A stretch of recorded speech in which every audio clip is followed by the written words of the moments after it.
তোর কি মনে হয় তুই আমাকে যে কষ্টটা দিয়েছিস তারপরে তোকে আমি ছেড়ে দেব? আকাশ কখনো ঋণ রাখে না, তা সে ভালোবাসার হোক কিংবা অপমানের। কথাটি বলেই আকাশ তার পেছনের পকেট থেকে ছোট্ট ধারালো ছুরিটা বের করে একটানে লোকটির মাথা শরীর থেকে নামিয়ে দিল। আকাশের চোখ দিয়ে যেন আগুন ঝরছে। তাকে দেখে মনে হচ্ছে না সে এই দুনিয়াতে আছে। সে যেন ডুবে আছে নিজের তৈরি অন্য এক নৃশংস জগতে। আকাশ ছুরিটা পাশের টেবিলে সশব্দে রেখে চেয়ারের উপর ধপাস করে বসে পড়ল। লোকটার রক্তে তার সাদা শার্টের হাতা ভিজে উঠেছে, কিন্তু সেদিকে তার বিন্দুমাত্র ভ্রুক্ষেপ নেই। তার চোখে এক অদ্ভুত শূন্যতা, যেন এইমাত্র সে কাউকে নয়, নিজের ভেতরের কোনো এক যন্ত্রণাকে হত্যা করল। এরপর আকাশ কোনো কথা না বলে উঠে দাঁড়ালো।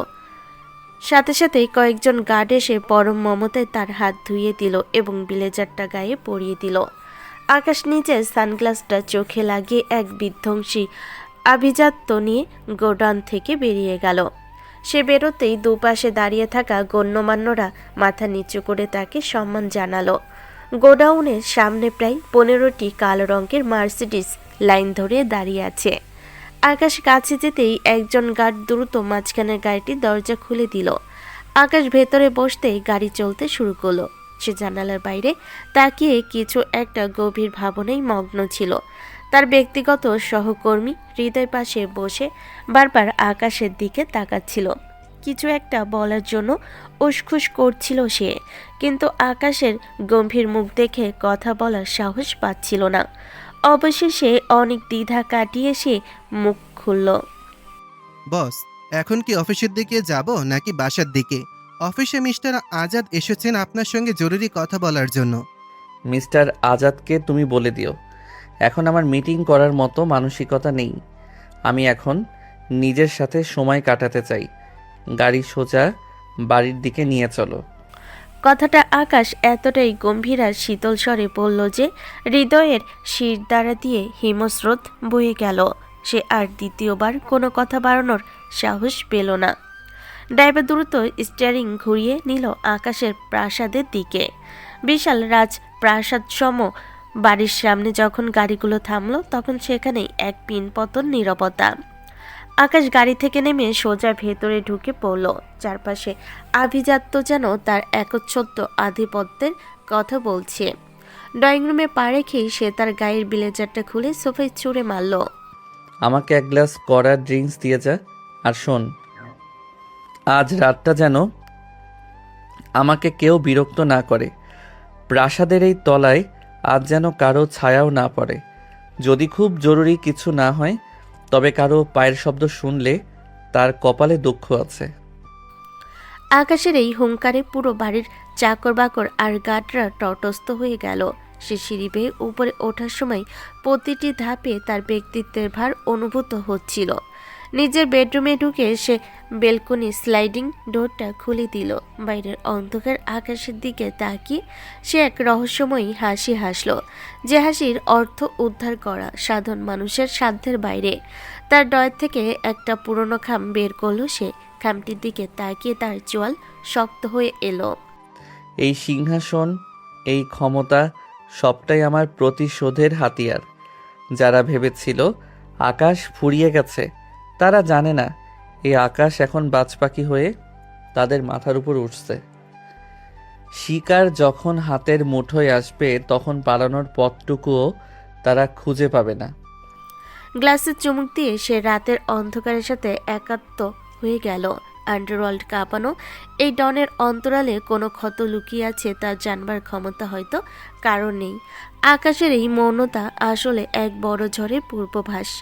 রাত গভীর হওয়ার সাথে সাথে আকাশের প্রাসাদে এক অদ্ভুত নিস্তব্ধতা নেমে আসে, কিন্তু আকাশের চোখে ঘুম যেন অনেক আগেই কেউ কেড়ে নিয়েছে। সে ড্রিঙ্কসের গ্লাসটা হাতে নিয়ে বেলকনিতে দাঁড়িয়ে ভাবছিল কিভাবে একে একে তার শত্রুদের শিকড় উপড়ে ফেলবে।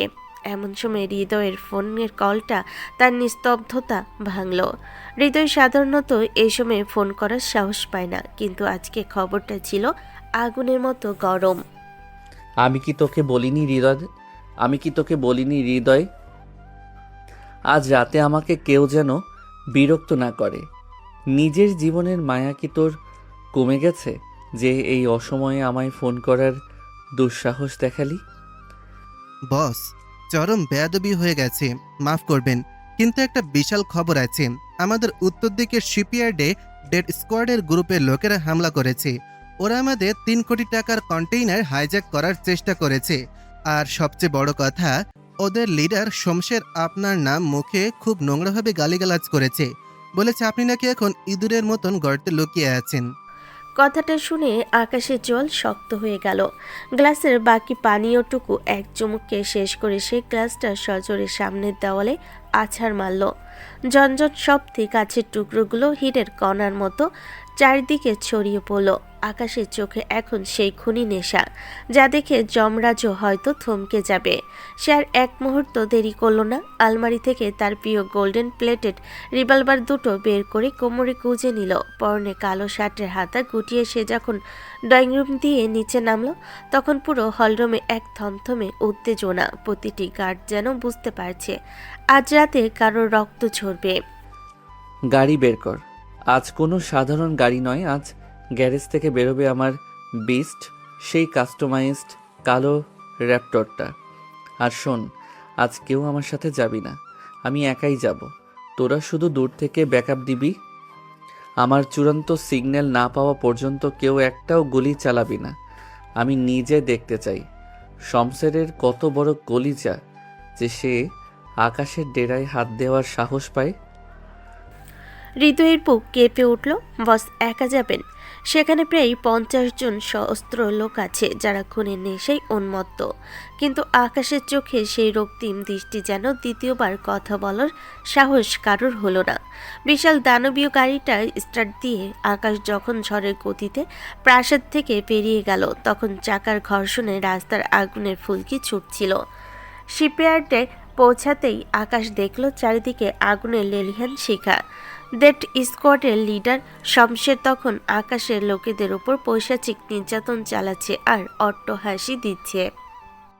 কই তোর সেই ডন আকাশ? সে তো এখন রাজপ্রাসাদের এসি রুমে বসে ভয়ে কাঁপছে। ক্ষমতা থাকলে আমার সামনে আসুক, আজ তার এই কন্টেনারের সাথে তাকেও এই আগুনেই ভস্ম করে দেব। আকাশ শুধু নামেই আকাশ, আসলে সে এক ভীরু কাপুরুষ।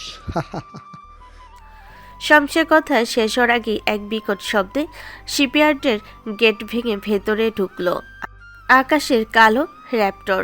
গাড়ি থেকে স্টাইলিশ ভঙ্গিতে নেমে আকাশ তার শার্টের হাতা আরেকটু গুটিয়ে নিল। সে ধীর পায়ে হেঁটে সামনের দিকে এগিয়ে আসছে, যেন সে কোনো রণক্ষেত্রে নয়, নিজের রাজপ্রাসাদের বাগানে হাঁটছে। তার প্রতিটি পদক্ষেপে এক অমোঘ কাঠিন্য আর আভিজাত্য।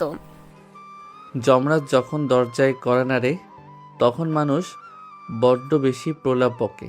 শমশের, তুই কি জানিস না আকাশের সীমানা অনেক বড়, আর তোর মতো নর্দমার পোকাদের জন্য এই আকাশই কাল হয়ে দাঁড়ায়। আমি এসেছি, এবার তোর যমদূতের সাথে দেখা করার প্রস্তুতি নে।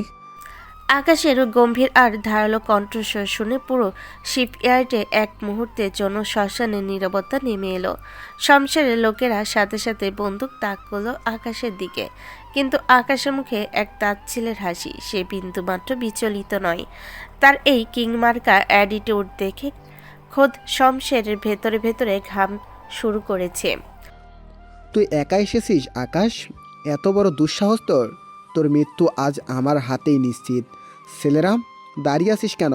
শেষ করে দাও একে, ঝাঁঝরা করে দাও ওর বুক। শমশেরের ইশারায় 10-12 জন একসাথে গুলি চালাতে শুরু করলো, কিন্তু আকাশ যেন বাতাসের চেয়েও দ্রুত। সে চোখের পলকে ড্রাইভ দিয়ে একটা বিশাল লোহার কন্টেনারের আড়ালে চলে গেল।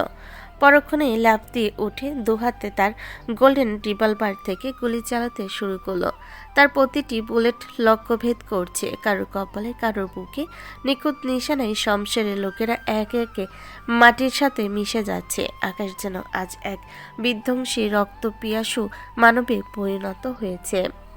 তোদের মতো আবর্জনা পরিষ্কার করতে আমার পুরো গ্যাং লাগে না। আমি একাই আস্ত একটা সাম্রাজ্য ধ্বংস করার জন্য যথেষ্ট। শমশের, তোর যে হাত আজ আমার সম্পত্তিতে হাত দেওয়ার দুঃসাহস দেখিয়েছে, সেই হাতটা আমি আজ শরীর থেকে আলাদা করে দেব। তোকে আজ আমি এমন এক সাজা দেব যা দেখে তোর গুষ্টি কাঁপবে। আকাশ ক্ষিপ্ত গতিতে এগিয়ে গিয়ে শমশেরের ঘাড় চেপে ধরল। শমশের পালানোর চেষ্টা করতে আকাশ তার পায়ের হাঁটুতে একটা গুলি করল। আর্তনাদ করে মাটিতে লুটিয়ে পড়ল শমশের। আকাশ তার বুকের উপর ভারী বোট দিয়ে চেপে ধরে পকেট থেকে একটা দামি সিগারেট বের করে জ্বালালো।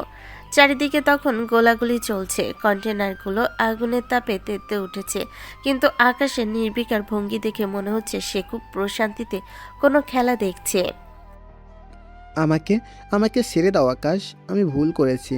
আমি টাকার লোভে অন্য কারো উস্কানিতে এই কাজ করেছি। আমাকে মেরো না, দোহাই তোমার।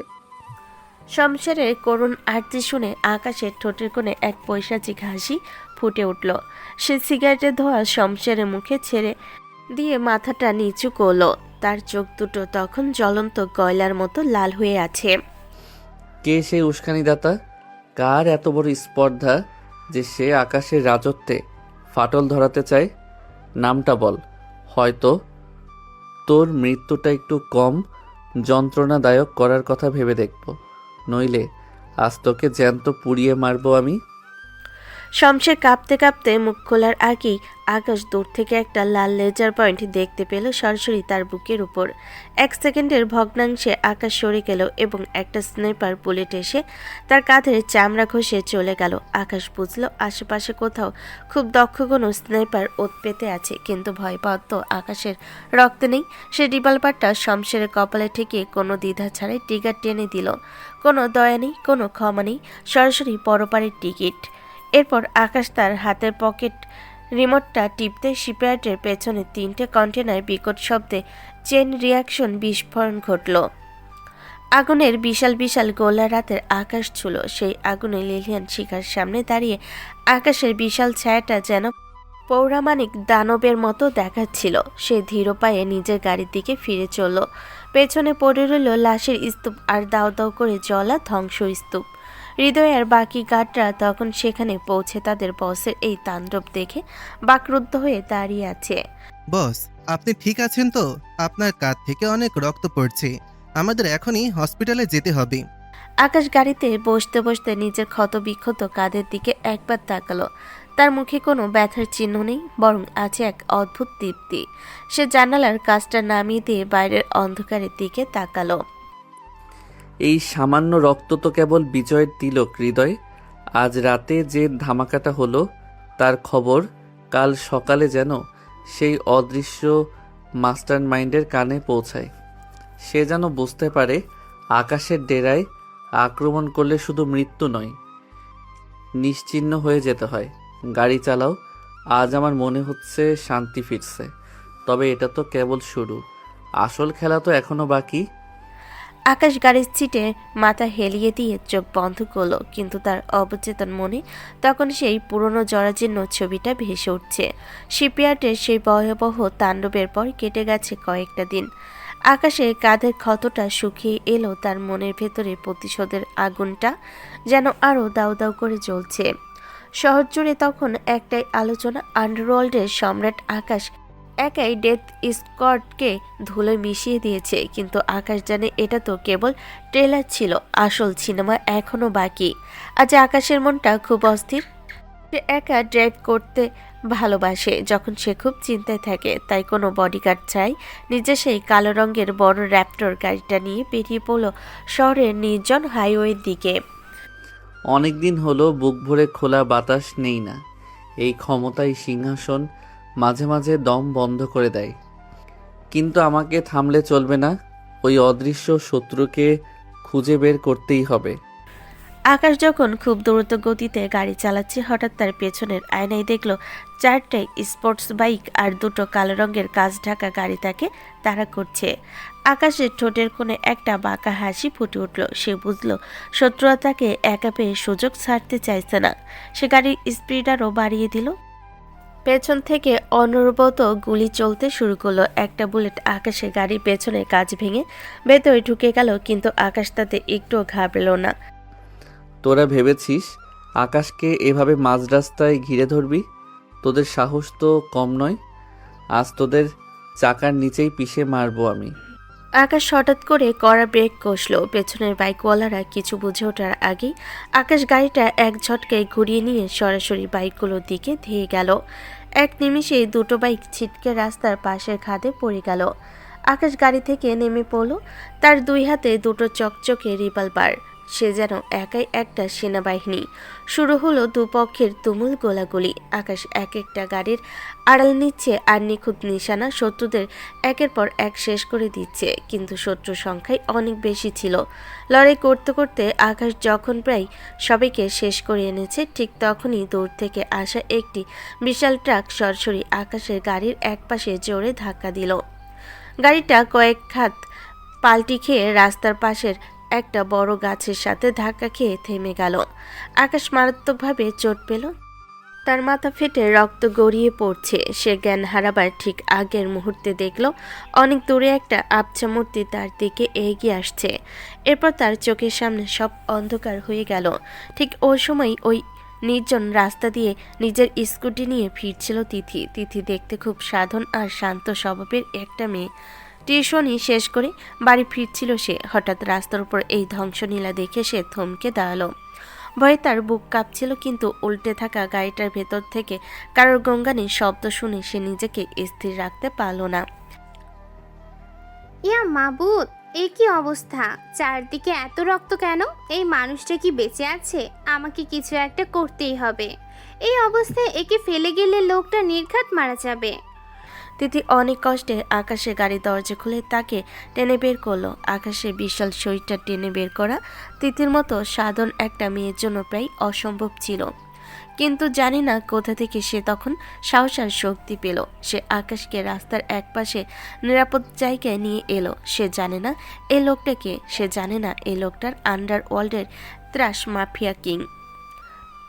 তিথির কাছে সে কেবল একজন মুমূর্ষ মানুষ। তিথি নিজের ওড়না ছিঁড়ে আকাশের মাথার ক্ষতটা শক্ত করে বেঁধে দিল, যাতে রক্ত পড়া বন্ধ হয়। এমন সময় তিথি দেখল আকাশের পকেট থেকে একটা ছোট্ট পুরনো লকেট বেরিয়ে আসছে। লকেটটা দেখে তিথির বুকের ভেতরটা কেমন যেন হু হু করে উঠল। এই লকেটটা তো খুব চেনা লাগছে, ঠিক যেন আমার লকেটটার মতো। এই লোকটার চোখে মুখে এত কাঠিন্য কেন? এমনকি অজ্ঞান অবস্থায়ও ওর ব্রু কুচকে আছে। কে এই লোক? আর কেনই বা একে দেখে আমার নিজের হারানো কোনো স্মৃতির কথা মনে পড়ছে? মনে হচ্ছে এর সাথে আমার অনেক জন্মের সম্পর্ক। তিথি দ্রুত নিজের ফোন বের করে অ্যাম্বুলেন্স ডাকলো। সে নিজের সাথে গেল না, কারণ সে পুলিশি ঝামেলায় জড়াতে চায় না। সে শুধু আড়াল থেকে দেখলো আকাশকে স্ট্রেচারে তোলা হচ্ছে। এরপর তিথি সেখান থেকে নিজের স্কুটি নিয়ে চলে গেল। সে নিজেও জানে না এই আকাশ আসলে তার আপন বড় ভাই ছিল, যাকে ছোটবেলায় এক ভয়ানক ষড়যন্ত্রে তাদের পরিবার থেকে আলাদা করে দেওয়া হয়েছিল। পরের দিন সকালে হাসপাতালের বেডে যখন আকাশের জ্ঞান ফিরল, সে দেখল তার চারপাশে হৃদয় আর অসংখ্য বডিগার্ড পাহারা দিচ্ছে। হৃদয়ের চোখে মুখে তখন স্বস্তি। আমি এখানে কিভাবে এলাম? যারা হামলা করেছিল তাদের কি অবস্থা? বস, আপনি অল্পের জন্য বেঁচে গেছেন। আপনার গাড়িটা পুরো দুমড়ে মুচড়ে গেছে, কিন্তু অদ্ভুত ব্যাপার হলো কেউ একজন আপনাকে গাড়ি থেকে বের করে প্রাথমিক চিকিৎসা দিয়েছিল। আপনার মাথায় ব্যান্ডেজটাও খুব সুন্দর করে করা ছিল। হাসপাতালের সিসিটিভি ফুটেজে আমরা শুধু একটা মেয়ের আবছা ছায়া দেখেছি, যে আপনাকে অ্যাম্বুলেন্সে তুলে দিয়েই চলে গেছে। তাকে আমরা এখনো খুঁজে পাইনি। একটা মেয়ে এই আগুনের মাঝে এসে সে আমাকে বাঁচালো, তার মানে সে নিশ্চয়ই সাধারণ কেউ নয়। হৃদয় যেভাবেই হোক, ওই মেয়েটাকে আমার চাই। সে আমার প্রাণ বাঁচিয়েছে নাকি এর পেছনে অন্য কোনো রহস্য আছে, সেটা আমাকে জানতেই হবে। আকাশ জানালার বাইরে তাকিয়ে রইল। তার মনে হচ্ছে কাল রাতে সেই মেয়েটি ছোঁয়ায় এক অদ্ভুত পরিচিতি ছিল।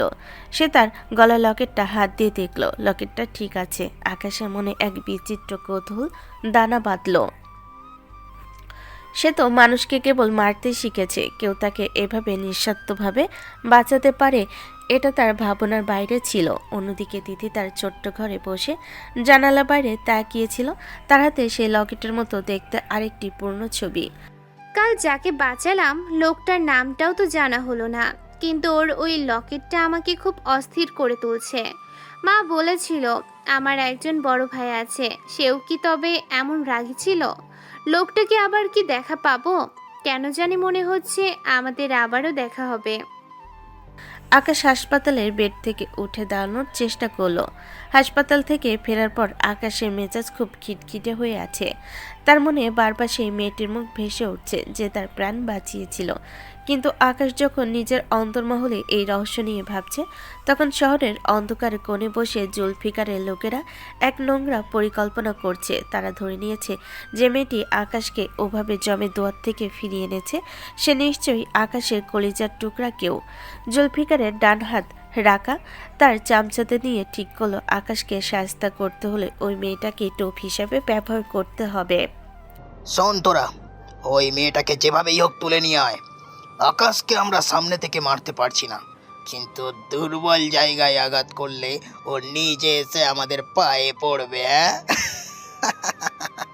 এবার এই মেয়েটা কোথায় থাকে? কাল সকালের মধ্যেই আমার খবর চাই। পরদিন দুপুরবেলা তিথি টিউশনি শেষ করে ধীর পায়ে বাড়ির দিকে ফিরছিল। রোদ চনচনে হলো, আকাশটা একটু মেঘলা ছিল।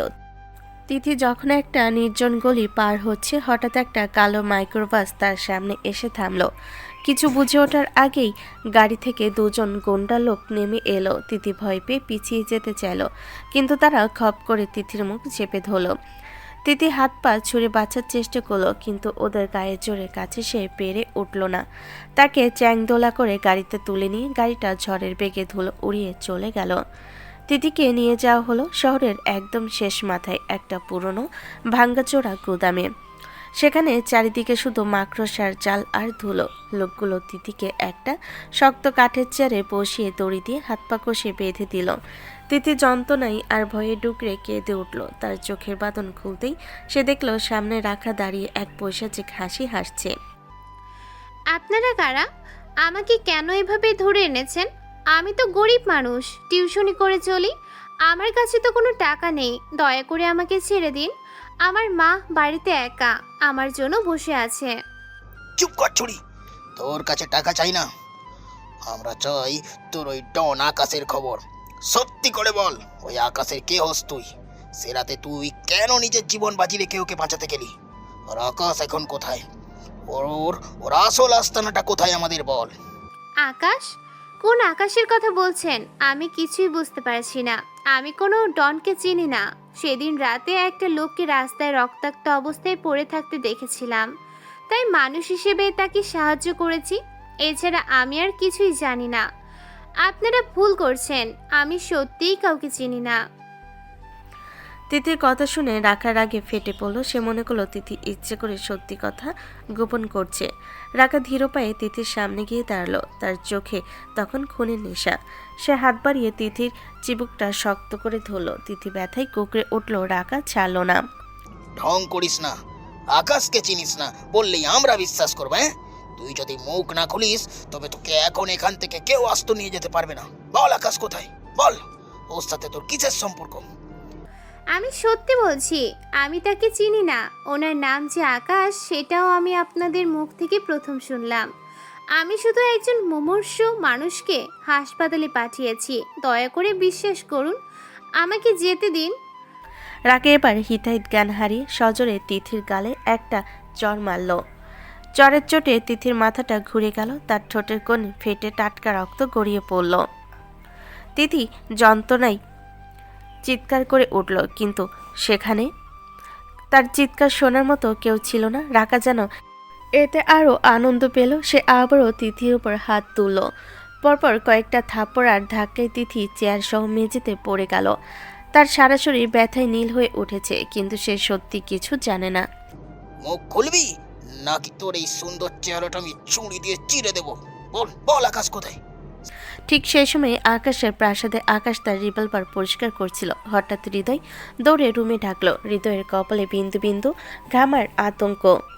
সে জানালো যে জুলফিকারের লোকেরা সে মেয়েটিকে তুলে নিয়ে গেছে। খবরটা পাওয়া মাত্রই আকাশের হাত থেকে রিভলভারটা ছিটকে পড়ল না, বরং তার হাতের মুঠো আরও শক্ত হয়ে গেল।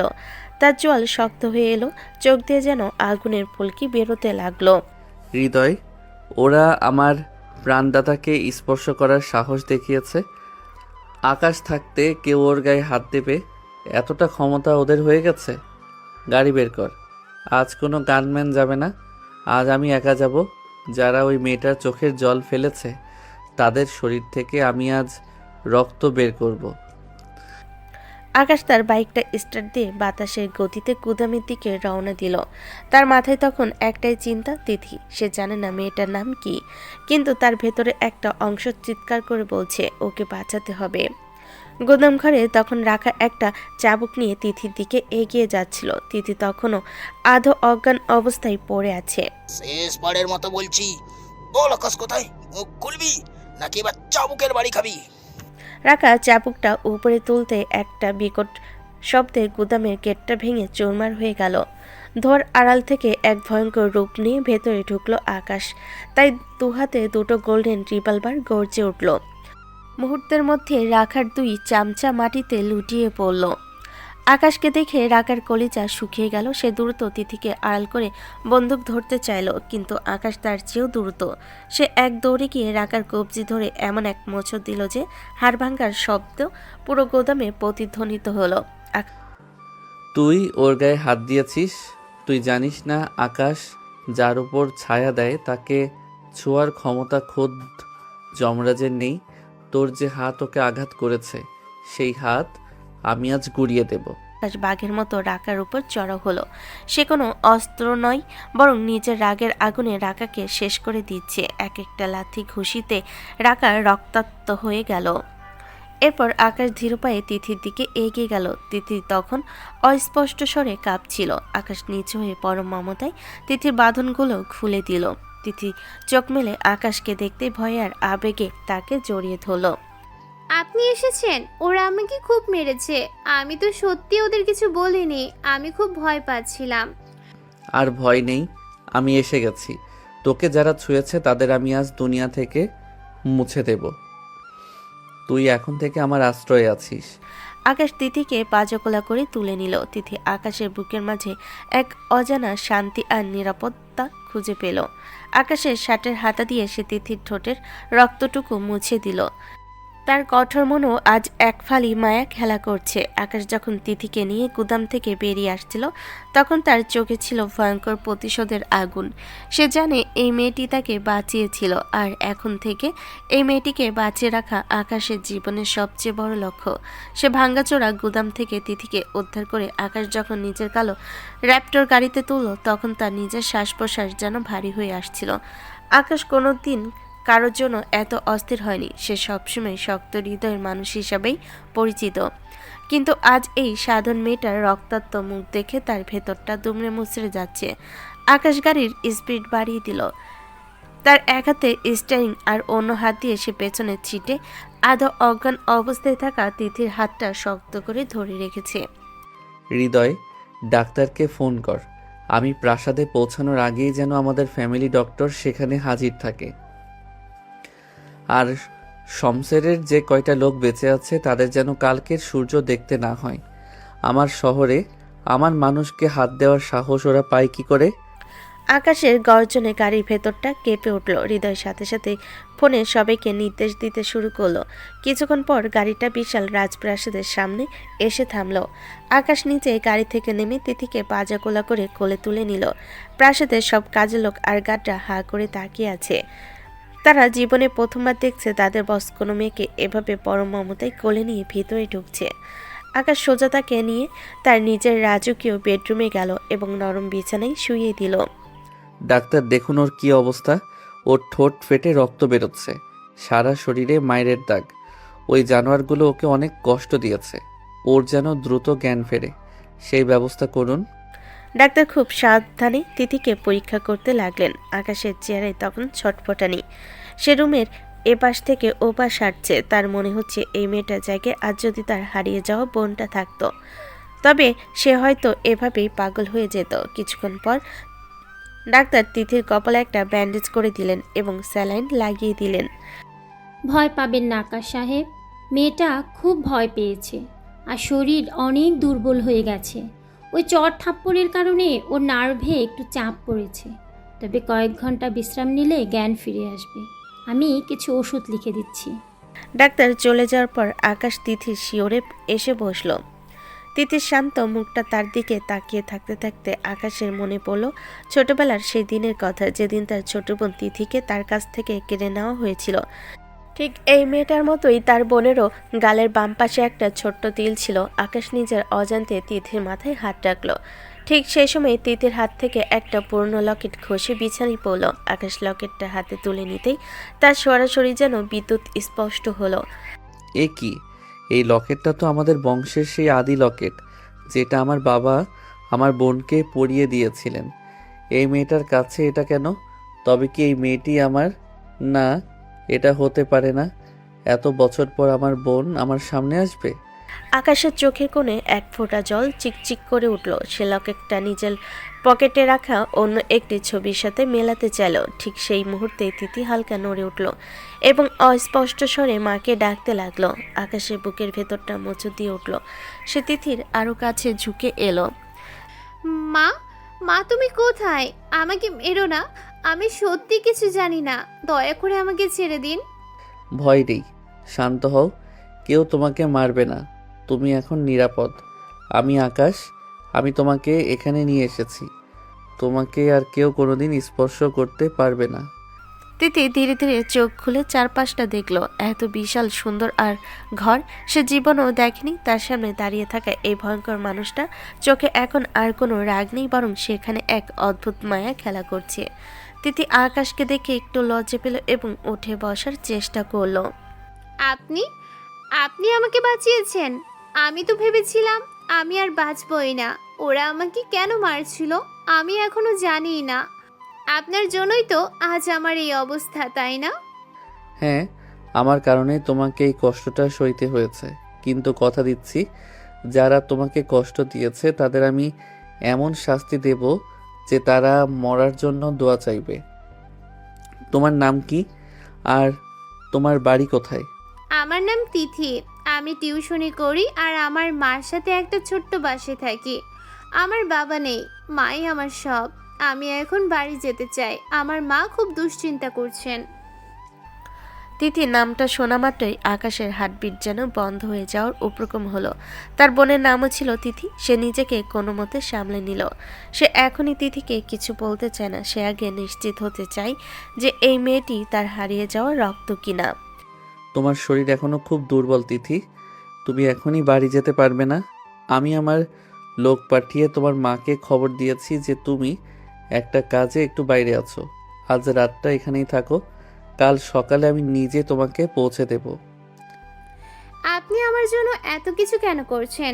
আমি তো আপনার কেউ না। সে রাতে তো আমি শুধু মানুষ হিসেবে আপনাকে সাহায্য করেছিলাম। তার জন্য আপনি নিজের জীবন বাজি রেখে আমাকে ওই গোদাম থেকে উদ্ধার করলেন কেন? জানি না কেন করেছি, শুধু এটুকু জানি তোমাকে যখন ওরা মারছিল তখন আমার মনে হচ্ছিল ওরা আমার কলিজায় আঘাত করছে। তুমি আমার প্রাণ বাঁচিয়েছো, আর আকাশ কখনো কারো ধার রাখে না। আজ থেকে তুমি আমার সুরক্ষায় থাকবে। তিথি আকাশের এই গভীর কথাগুলো মানে বুঝতে পারল না, তবে সে মনে মনে এক অদ্ভুত শান্তি অনুভব করলো। আকাশের এই রাজকীয় ব্যক্তিত্ব আর তার সুরক্ষার চাদর তিথিকে মোহিত করে ফেল। সে বুঝতে পারল এ লোকটা বাইরে থেকে যতটাই কঠিন হোক না কেন, ভেতর থেকে সে বড্ড একা আর মায়াবী। আকাশ রুম থেকে বেরিয়ে যাওয়ার সময় হৃদয়ের দিকে তাকে এক রহস্যময় হাসি দিল। হৃদয়, তিথির বাড়ির ঠিকানা বের করো। ওর মার সাথে কথা বলে সব কিছু জানো। আর ওই লকেটটার রহস্য বের করো। যদি আমার সন্দেহ সত্যি হয় তবে এই শহর কাঁপবে নতুন এক খবরে। আকাশ ফিরে পেয়েছে তার আকাশকে। আকাশ যখন ড্রয়িং রুমে গিয়ে গ্লাসে পানি ঢালছিল তখন তার চোখে দৃষ্টি ছিল আগামীর এক বিশাল পরিকল্পনা। একদিকে বোনকে ফিরে পাওয়ার আনন্দ আর অন্যদিকে শত্রুদের চিরতরে শেষ করা জেদ। আকাশ জানে এরপরের লড়াইটা হবে আরও ভয়ঙ্কর, কারণ এবার তার দুর্বলতা তার নিচের প্রাসাদে, আর তাকে রক্ষা করাই এখন আকাশের একমাত্র ধর্ম। সকালে মিষ্টি রোদ জানালার পর্দা ভেদ করে তিথির চোখে মুখে এসে পড়ছে। কালকে সেই বিভীষিকাময়ী রাতের পর এই প্রথম তিথি শান্তিতে একটু ঘুমাতে পেরেছে। তার ঘুম ভাঙতে সে দেখল আকাশ ঘরের এক কোণে একটা সোফায় বসে আছে।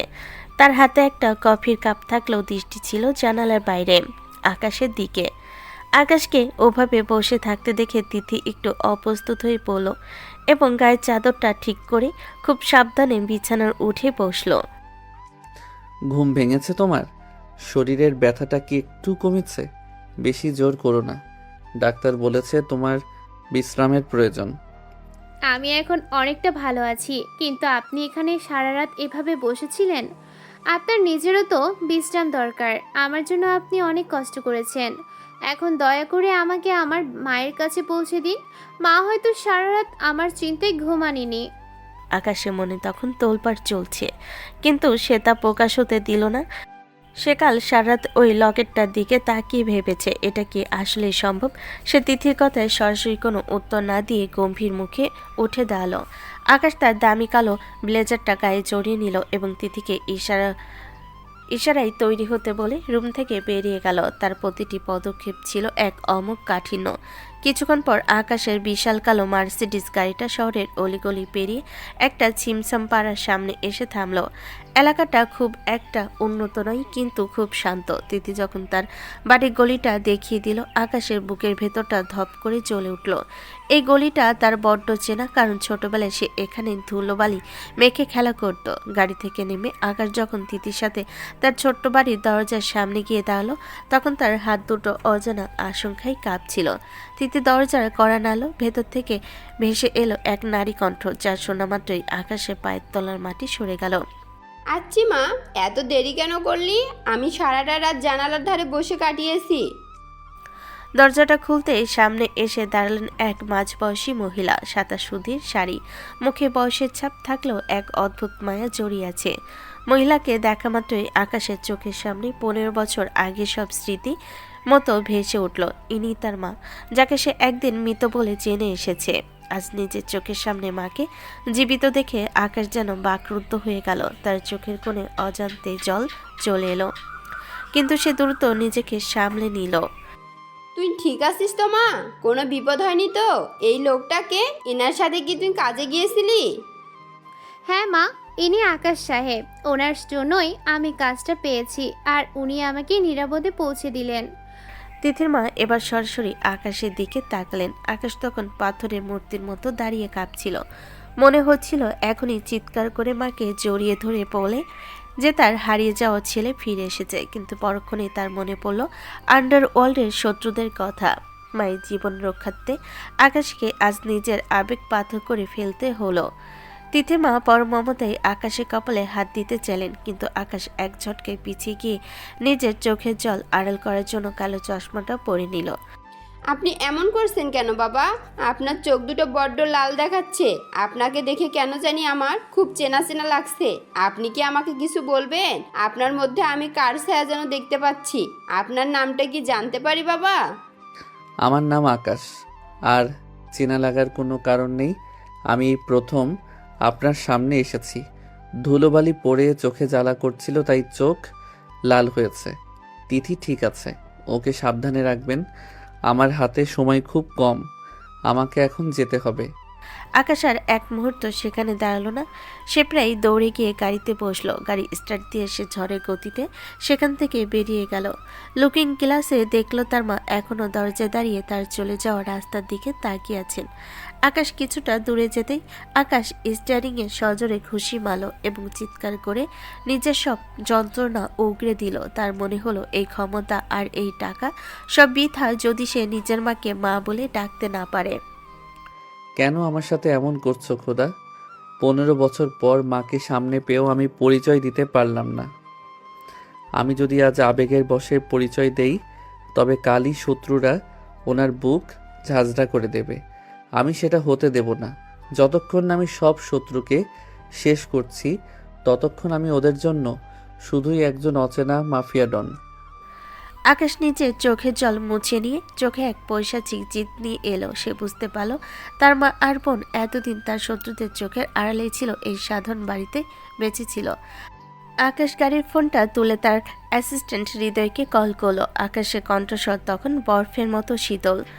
হৃদয়, তিথির বাড়ির চারপাশে এখনই সিসিটিভি ক্যামেরা আর আমার সেরা কমান্ডোদের মোতায়েন করো, কিন্তু এমনভাবে করবি যাতে ওরা নিজেরাও বুঝতে না পারে। কোনো মাছি যেন ওই বাড়িতে না ঢুকতে পারে। আর শোনো, জুলফিকারকে খুঁজে বের কর। ও আমার পরিবারকে আমার থেকে আলাদা রেখেছিল। এর সাজা ও কল্পনাও করতে পারবে না। বাড়ির ভেতরে তিথি তার মাকে অবাক হয়ে দেখছিল। সে বুঝতে পারল না কেন আকাশ সাহেব ওভাবে রুড আচরণ করে চলে গেলেন, কিন্তু তার মা তখনও ঘরের মধ্যে ছিলেন। তিনি নিজের বুকের উপর হাত রেখে বিড়বিড় করে বলছিলেন যে এই ছেলেটার গলা স্বর আর চোখ একদম তার হারানো ছেলে রাজুর মতো। অন্যদিকে আকাশ তখন তার ডেরায় ফিরে নতুন এক যুদ্ধের প্রস্তুতি নিচ্ছিল। পরিবারের সুরক্ষার জন্য সে এখন আস্ত একটা শহর জ্বালিতেও দ্বিধা করবে না। মাকে ফিরে পাওয়ার পর আকাশের জীবনে মোড় যেন পুরোপুরি ঘুরে গেছে। সে এখন আর আগে সেই বেপরোয়া মাফিয়া কিং নেই, বরং সে এক অদৃশ্য ছায়া যে তার পরিবারকে আগলে রাখছে। আকাশের দিন শুরু হয় তিথির বাড়ির সিসিটিভি ফুটেজ দেখে, আর রাত শেষ হয় ওই বাড়ির গেটে নিজের বিশ্বস্ত লোক পাহারায় আছে কিনা তা নিশ্চিত করে। আকাশ জানে আন্ডারওয়ার্ল্ডে তার শত শত শত্রু এখন সুযোগ খুঁজছে তাকে দুর্বল করার, আর তার সবচেয়ে বড় দুর্বলতা হলো তার মা আর বোন। তাই সে নিজেকে পাথরের মতো কঠিন করে রেখেছে, যাতে কেউ বুঝতে না পারে এই সাধারণ পরিবারটির সাথে তার কোনো রক্তের সম্পর্ক আছে। হৃদয়, তিথি কি আজ কলেজে গিয়েছে?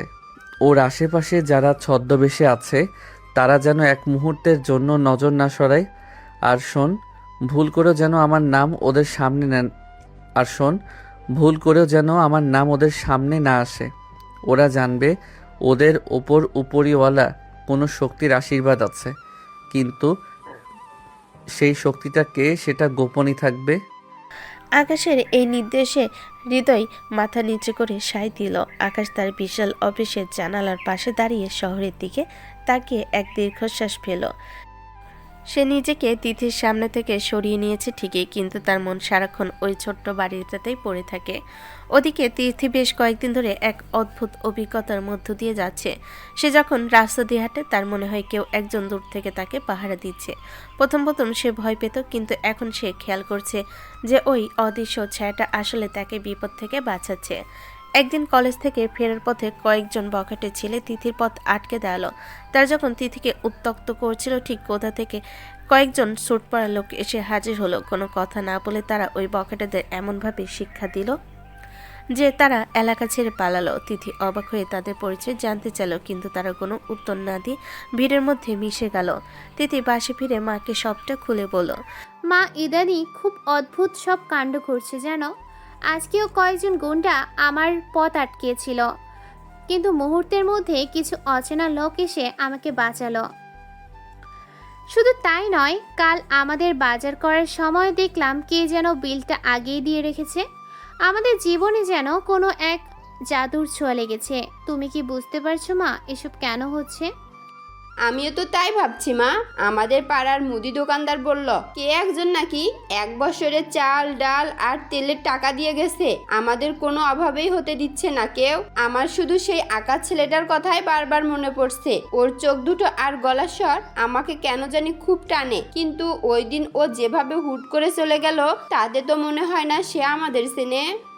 তিথির মা জানালার দিকে তাকিয়ে অস্পষ্ট স্বরে আকাশের কথা ভাবছিলেন।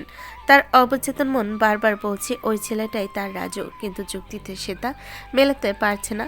আকাশ এদিকে তার কালো কাঁচ ঢাকা গাড়িতে বসে দূর থেকে নিজের মায়ের এই দৃশ্য দেখছিল। তার খুব ইচ্ছে করছিল গাড়ি থেকে নেমে মাকে জড়িয়ে ধরতে, কিন্তু সে নিজের মুঠি শক্ত করে নিজেকে সংবরণ করলো। আকাশের চোখ দিয়ে এক ফোঁটা জল গড়িয়ে পড়ল, যা সে দ্রুত মুছে ফেলে গলার স্বর কঠিন করে নিল। মা, তুমি ভালো আছো জেনে আমার শান্তি, কিন্তু আমি যদি এখন তোমার সামনে যাই তবে জুলফিকারের মতো জানোয়াররা তোমাদের শেষ করে দেবে। আমাকে এই নিষ্ঠুর অভিনয়টা চালিয়ে যেতেই হবে। আকাশ কখনো হারে না, আর আমার পরিবারকে আমি কোনোদিন হারতে দেব না। আকাশ গাড়িটা ঘুরিয়ে নিয়ে দ্রুত গতিতে তার ডেরার দিকে রওনা দিল। সে জানে জুলফিকার খুব শীঘ্রই বড় কোনো চাল চালবে। আকাশকে আঘাত করার জন্য সে এখন মরিয়া, তাই আকাশ তার প্রতিটি পদক্ষেপ খুব সতর্কভাবে ফেলছে। অফিসের কাজ থেকে শুরু করে নিজের ব্যক্তিগত জীবন সবখানেই এক অদৃশ্য দেওয়াল তুলে দিয়েছে সে। তিথি মাঝে মাঝে আকাশের কথা ভাবে। তার মনে হয় কেন ওই ক্ষমতাশালী লোকটা তার জন্য গুদাম ঘরে একাই লড়াই করতে গিয়েছিল, কেন সে তাকে নিজের প্রাসাদে নিয়ে সেবা করলো, আর কেনই বা এখন সে একদম ধরছোঁয়ার বাইরে চলে গেছে। একদিন তিথি সাহস করে আকাশের অফিসের নম্বরে কল করলো। সে শুধু ধন্যবাদ দিতে চেয়েছিল। ওপাশ থেকে হৃদয়ের যান্ত্রিক কণ্ঠ ভেসে এলো। হৃদয় জানালো আকাশ সাহেব এখন খুবই ব্যস্ত এবং তিনি বাইরে কারোর সাথে কথা বলেন না। তিথি ফোনটা রেখে দিয়ে অনেকক্ষণ চুপ করে বসে রইল। তার মনে হলো আকাশ যেন তার জীবন থেকে হুট করে আসা এক ধূমকেতুর মতো, যা আলো দিয়ে আবার অন্ধকারে মিলিয়ে গেছে। আপনি কেন এমন রহস্যময় আকাশ সাহেব? আমাকে বিপদ থেকে বাঁচালেন, আবার এখন নিজেকে আড়াল করে রাখছেন। আপনি কি আসলে আমার কেউ হন, নাকি আপনার এই দয়ার পেছনে অন্য কোনো উদ্দেশ্য আছে? আমি একদিন ঠিকই আপনার এই মুখোশ টেনে ছিঁড়ব। তিথির এই সংকল্প আকাশে কানে পৌঁছালো না ঠিকই, কিন্তু আকাশ অনুভব করতে পারছিল যে তিথি তাকে খুঁজছে। আকাশ নিজের রুমে বসে 15 বছর আগের একটি পারিবারিক ছবি বের করে দেখল। ছবিতে ছোট্ট রাজু তার বোন তিথিকে জড়িয়ে ধরে হাসছে। আকাশ সেই ছবির ওপর হাত বুলিয়ে এক মিলান হাসি হাসল। সে জানে এই লড়াইটা হবে দীর্ঘ, কিন্তু যতদিন পর্যন্ত সে আন্ডারওয়ার্ল্ডের সব কাটা উপরে না ফেলছে ততদিন সে শুধু মাফিয়া কিং হিসাবেই বেঁচে থাকবে, এক মমতাময়ী বড় ভাই হিসাবে নয়। সময় আসুক তিথি, আমি নিজেই তোর সামনে গিয়ে দাঁড়াবো।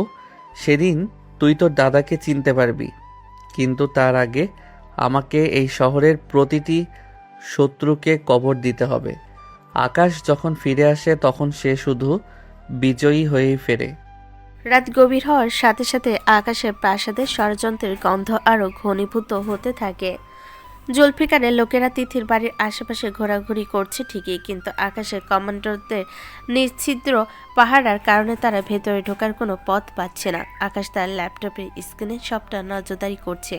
তার আঙ্গুলগুলো কিবোর্ডের উপর দ্রুত চলছে নতুন কোনো অ্যাটাক প্ল্যান তৈরি করার জন্য। সে জানে সামনে বড় কোনো ধামাকা আসছে, আর সেই ধামাকার জন্য সে পুরোপুরি প্রস্তুত। কলেজের করিডোরে তিথি একমনে দাঁড়িয়েছিল, তার মাথায় ঘুরপাক খাচ্ছে গত কয়েকদিনে সব অদ্ভুত ঘটনা, আকাশ সাহেবের সেই রহস্যময় আচরণ, গুদামঘরের সেই বীভৎস স্মৃতি, আর ইদানিং তাকে ছায়ার মতো অনুসরণ করা সেই মানুষগুলো, সব মিলিয়ে তিথির মস্তিষ্ক যেন কাজ করছে না। ঠিক তখনই পেছন থেকে তার ঘনিষ্ঠ বান্ধবী নীলা এসে তিথির কাঁধে হাত রাখল। নীলা খুব চঞ্চল আর হাসি খুশি একটা মেয়ে, কিন্তু তিথির এমন শুকনো মুখ দেখে সে বেশ অবাক হয়ে তিথির মুখের দিকে তাকালো। কি রে তিথি, অমন মূর্তির মতো দাঁড়িয়ে কি ভাবছিস? মনটা তো মনে হয় কোনো গভীর সাগরে তলিয়ে গেছে। কি হয়েছে বলতো? কোনো প্রেমে টেমে পড়লি নাকি? আর বলিস না নীলা, জানিস কিছুদিন ধরে আমার মনে হচ্ছে কেউ যেন আমাদের সারাক্ষণ ফলো করছে। আমি যেখানেই যাই আমার মনে হয় একজোড়া চোখ আমাকে দূর থেকে নজরদারি করছে। শুধু আমি নয়, আমার মায়ের আশেপাশেও যেন এক অদৃশ্য পাহারাদার থাকে সব সময়। মানে কিছুই তো বুঝলাম না, খুলে বলতো ব্যাপারটা কি? তোকে কে ফলো করবে? তুই তো কোনো ঝুট ঝামেলার মধ্যে থাকিস না।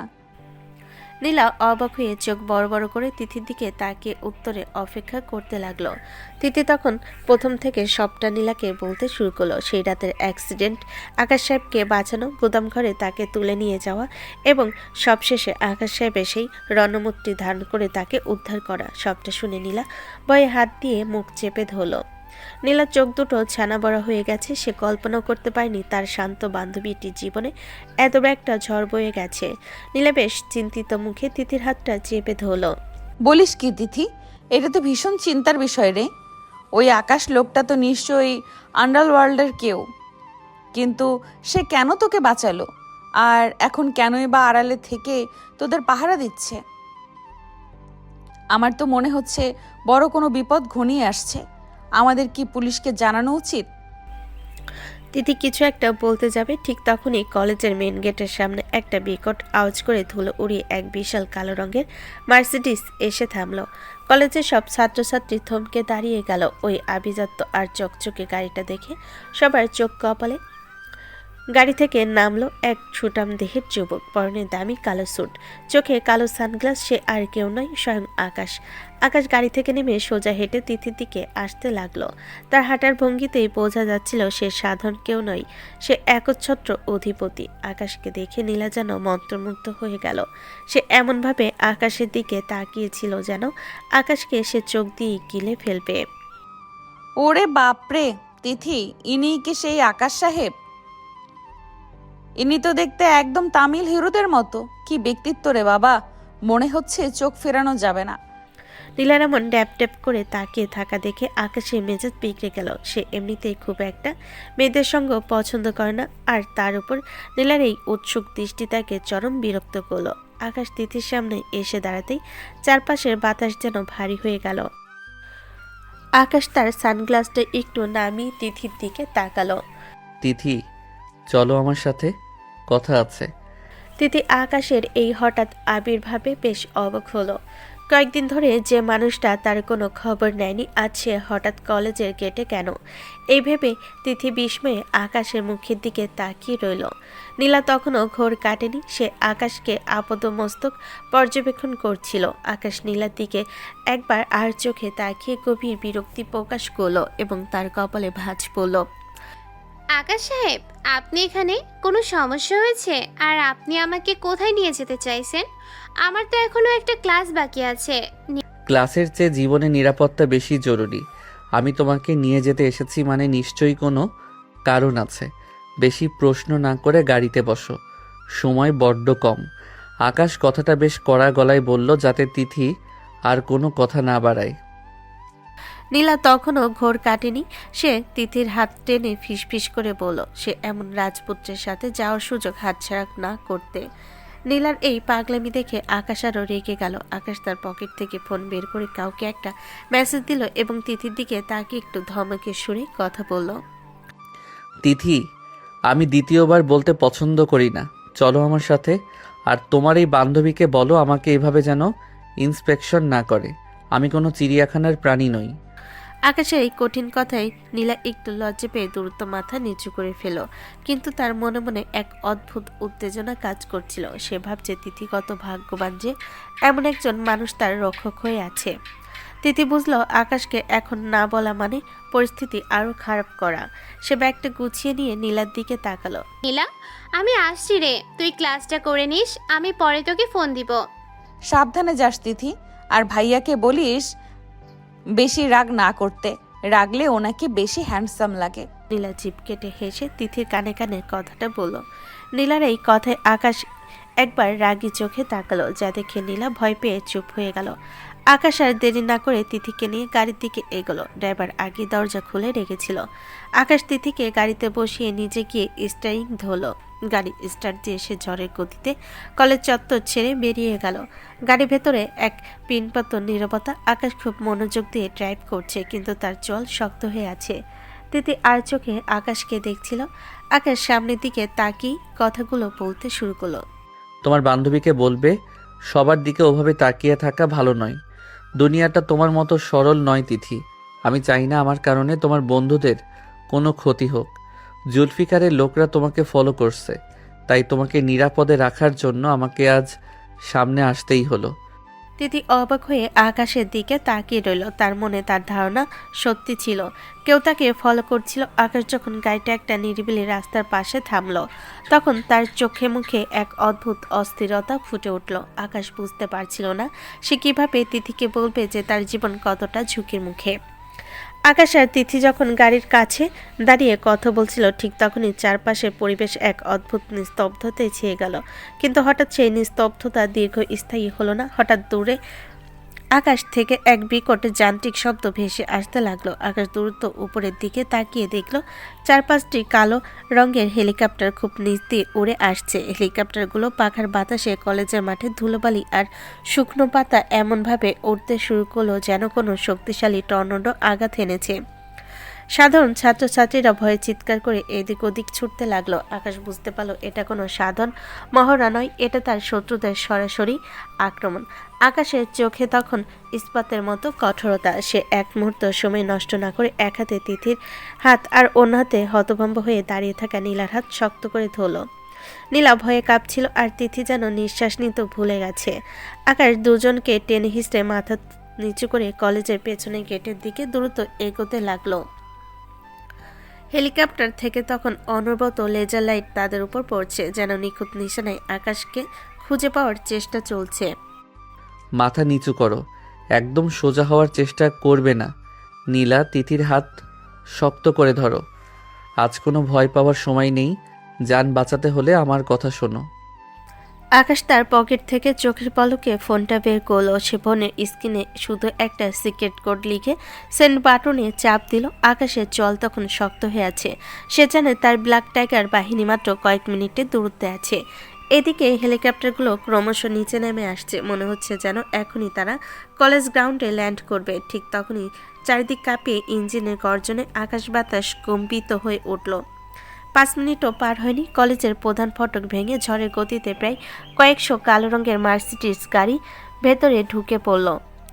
প্রতিটি গাড়ি একই মডেলের আর কাচে ঢাকা। গাড়িগুলো এসে আকাশ, তিথি আর নীলাকে কেন্দ্র করে এক বিশাল বৃত্ত তৈরি করলো। গাড়িগুলোর এমন হাই স্পিডে ঘুরতে শুরু করলো যে সেখানে শুধু ধুলো পাহাড় তৈরি হলো। কোনো এক হেলিকপ্টার বা কোনো স্নাইপারের পক্ষে সেই ধুলো আর তীব্রগতির গাড়ির দেওয়াল ভেদ করে ভেতরে থাকা কাউকে দেখা অসম্ভব হয়ে পড়ল। গাড়িগুলোর টায়ার ঘর্ষণের শব্দ কান ঝালাফালা হয়ে যাচ্ছিল নীলা আর তিথির। তিথি, এ কি হচ্ছে? আমরা কি মরে যাব? এই লোকটা কে রে? এত গাড়ি কোথা থেকে এলো? ভয় পাস না নীলা, আমি জানি না আকাশ সাহেব কে, কিন্তু ওনার উপস্থিতিতে কেন জানি মনে হচ্ছে আমরা মরবো না। তুই শুধু হাতটা ছাড়িস না। গাড়িগুলো কয়েক পাক দিয়ে প্রচণ্ড বেগে কলেজের বিভিন্ন দিক দিয়ে বেরিয়ে গেল। তখন পুরো মাঠ ফাঁকা। হেলিকপ্টারগুলো নিচে নেমে এসে দেখলো সেখানে কেউ নেই। আকাশ, তিথি আর নীলা যেন কর্পূরের মতো বাতাসে মিলিয়ে গেছে। কয়েকশো গাড়ি। এই বিভ্রান্তিকর কৌশলে শত্রুরা বুঝতেই পারল না আকাশ কোন গাড়িতে করে তাদের চোখের সামনে দিয়ে উধাও হয়ে গেল। জুলফিকারের লোকেরা উপর থেকে হন্য হয়ে খুঁজলো। আকাশ তখন তাদের ধরাছোঁয়ার বাইরে। কিছুক্ষণ পর শহর থেকে অনেক দূরে পাহাড়ের কোলে এক নির্জন বাংলোর সামনে 3টে গাড়ি এসে থামলো। মাঝখান গাড়ি থেকে আকাশ নামলো। তার হাতে তখনও তিথি আর নীলার হাত শক্ত করে ধরা। নীলা গাড়ি থেকে নেমেই বমি করতে শুরু করলো, কারণ অত জোরে গাড়ি ঘোড়ার ধাক্কা সে সামলাতে পারেনি। তিথি ফ্যাকাশে মুখে আকাশের দিকে তাকিয়ে রইল। আকাশ তার সানগ্লাসটা খুলে পকেটে রাখলো এবং দীর্ঘশ্বাস ফেলে তিথির দিকে তাকালো। তোমরা এখন নিরাপদ। এখানে আমার অনুমতি ছাড়া মশা ঢোকারও ক্ষমতা নেই। তিথি, আমি তোমাকে বলেছিলাম দুনিয়াটা খুব খারাপ। তুমি আমার প্রাণ বাঁচিয়ে নিজের অজান্তেই এই নরকে ঢুকে পড়েছ। এখন থেকে আমার আদেশ ছাড়া তোমরা কেউ এখান থেকে এক পা নড়বে না। আপনি কে আকাশ সাহেব? এত গাড়ি, এত ক্ষমতা, আপনি কি আসলে কোনো সাধারণ ব্যবসায়ী? আজ যা হলো তা দেখার পর আমার মনে হচ্ছে আমি কোনো মস্ত বড় বিপদে জড়িয়ে গেছি। আর আমার মা কি বাড়িতে একা নিরাপদ আছে? আকাশ তিথির দিকে এক দৃষ্টিতে তাকিয়ে রইল। সে বলতে চাইল যে তার মাও এখন আকাশের পাহাড়ে আছে, কিন্তু সে নিজেকে সামনে নিল। আকাশের কণ্ঠে তখন এক অদ্ভুত আবেগ, কিন্তু চেহারায় সেই একই গাম্ভীর্য। আকাশ তিথির কপালে ঘাম মুছে দিয়ে খুব নিচু স্বরে কথা বলতে শুরু করলো।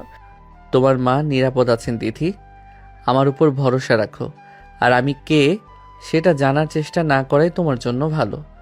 শুধু এটুকু জেনে রাখো, আকাশ বেঁচে থাকতে তোমার আর তোমার পরিবারের কোনো ক্ষতি হবে না।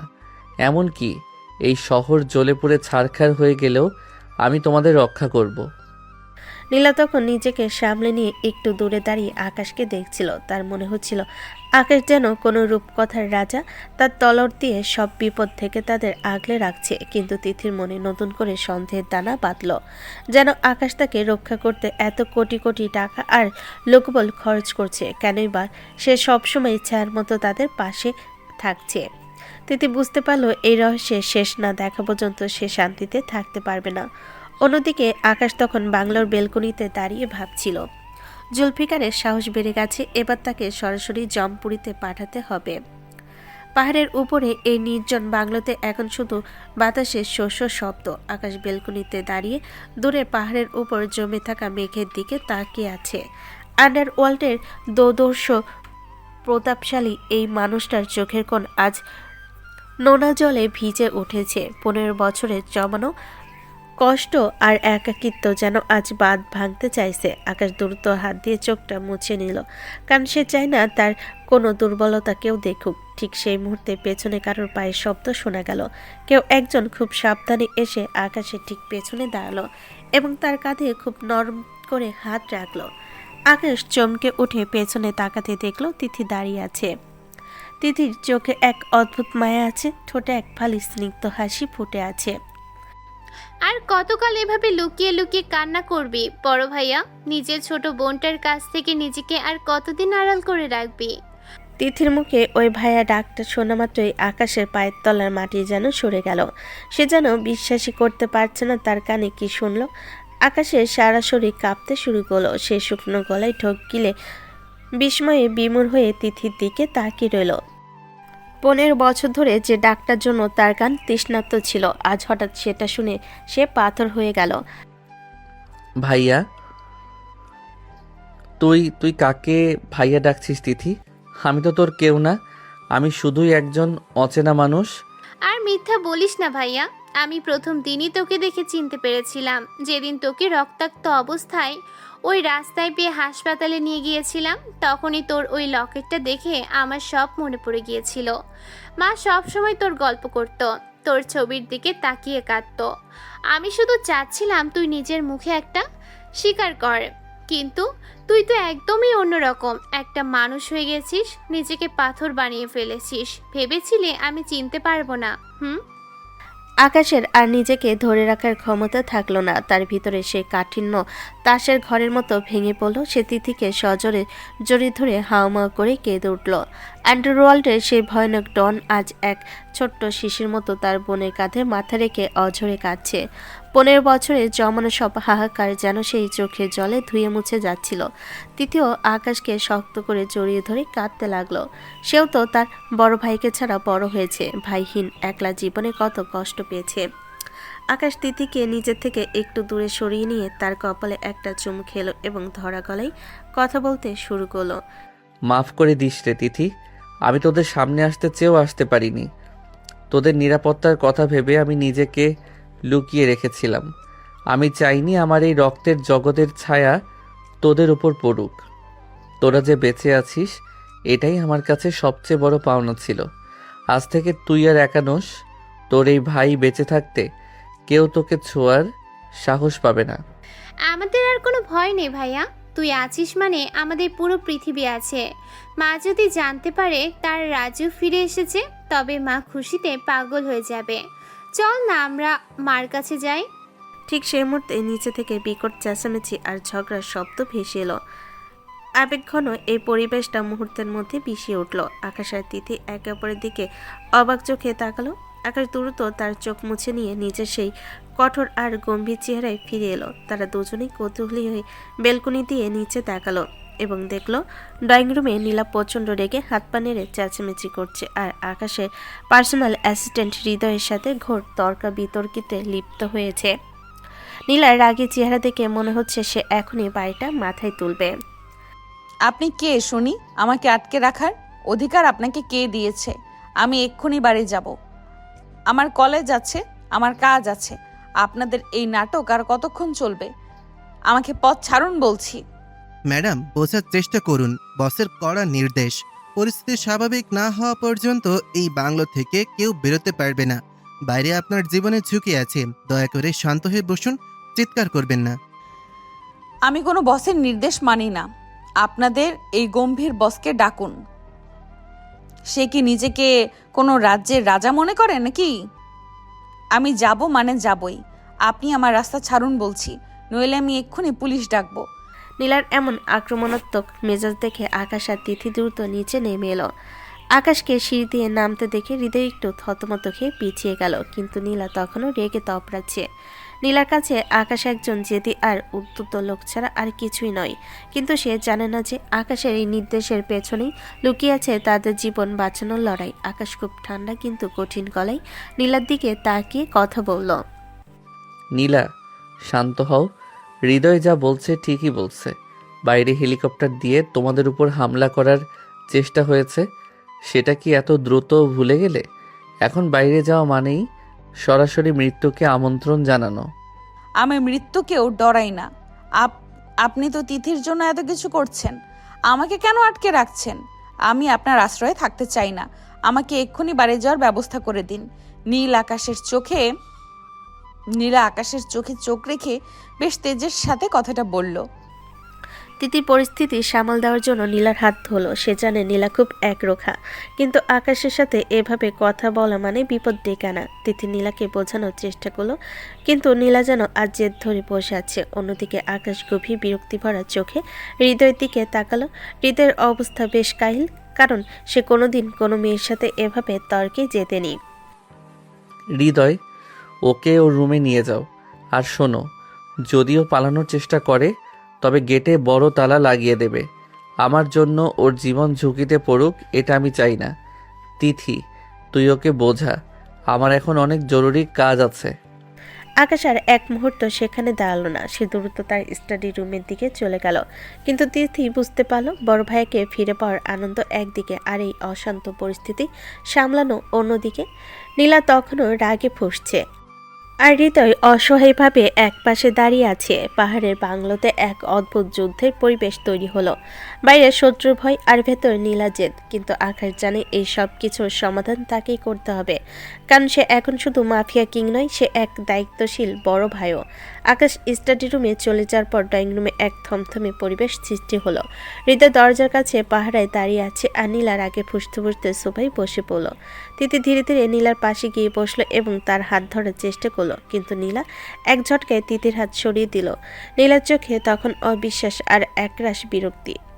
তুই কি আমায় বোকা পেয়েছিস তিথি? ছোটবেলা থেকে আমরা একসাথে বড় হয়েছি। তোর জীবনের সব গল্প আমি জানি। এতদিন জানতাম তুই আর তোর মা একা, এই দুনিয়ায় তোদের কেউ নেই। এখন হঠাৎ করে এই আকাশ নামক আপদটা কোথা থেকে আসলো? উনি নাকি তোর বড় ভাই? এইসব নাটক তুই আগে থেকে সাজিয়ে রেখেছিস। নীলার মুখে আকাশকে আপদ বলতে শুনে তিথির বুকটা ফেটে যাচ্ছিল। সে চোখের জল মুছে নিয়ে স্থির দৃষ্টিতে নীলার দিকে তাকালো। তিথি বুঝতে পারল এখন আর সত্য লুকিয়ে রাখা সম্ভব নয়। সে একটা দীর্ঘশ্বাস ফেলে নীলার চোখের দিকে তাকিয়ে খুব শান্ত গলায় তাকে বলতে শুরু করলো। নীলা, ওনাকে আপদ বলিস না। তুই শুধু ওনার বর্তমানের ক্ষমতা আর রাগটাই দেখেছিস, কিন্তু এর পেছনের ইতিহাসটা জানিস না। আজ আমি তোকে সেই গল্পটা শোনাবো যা আমি নিজেও এতদিন বিশ্বাস করতে পারিনি। 15 বছর আগে এক ভয়ঙ্কর ষড়যন্ত্রে আমাদের পুরো পরিবারকে তছনছ করে দেওয়া হয়েছিল। আমার ভাইকে আমাদের কাছ থেকে কেড়ে নিয়ে এক অন্ধকার রাস্তায় ফেলে দেওয়া হয়েছিল। আমরা জানতাম ও মারা গেছে, আর ও জানতো আমরা মারা গেছি। এইসব তো সিনেমার গল্পের মতো লাগছে তিথি।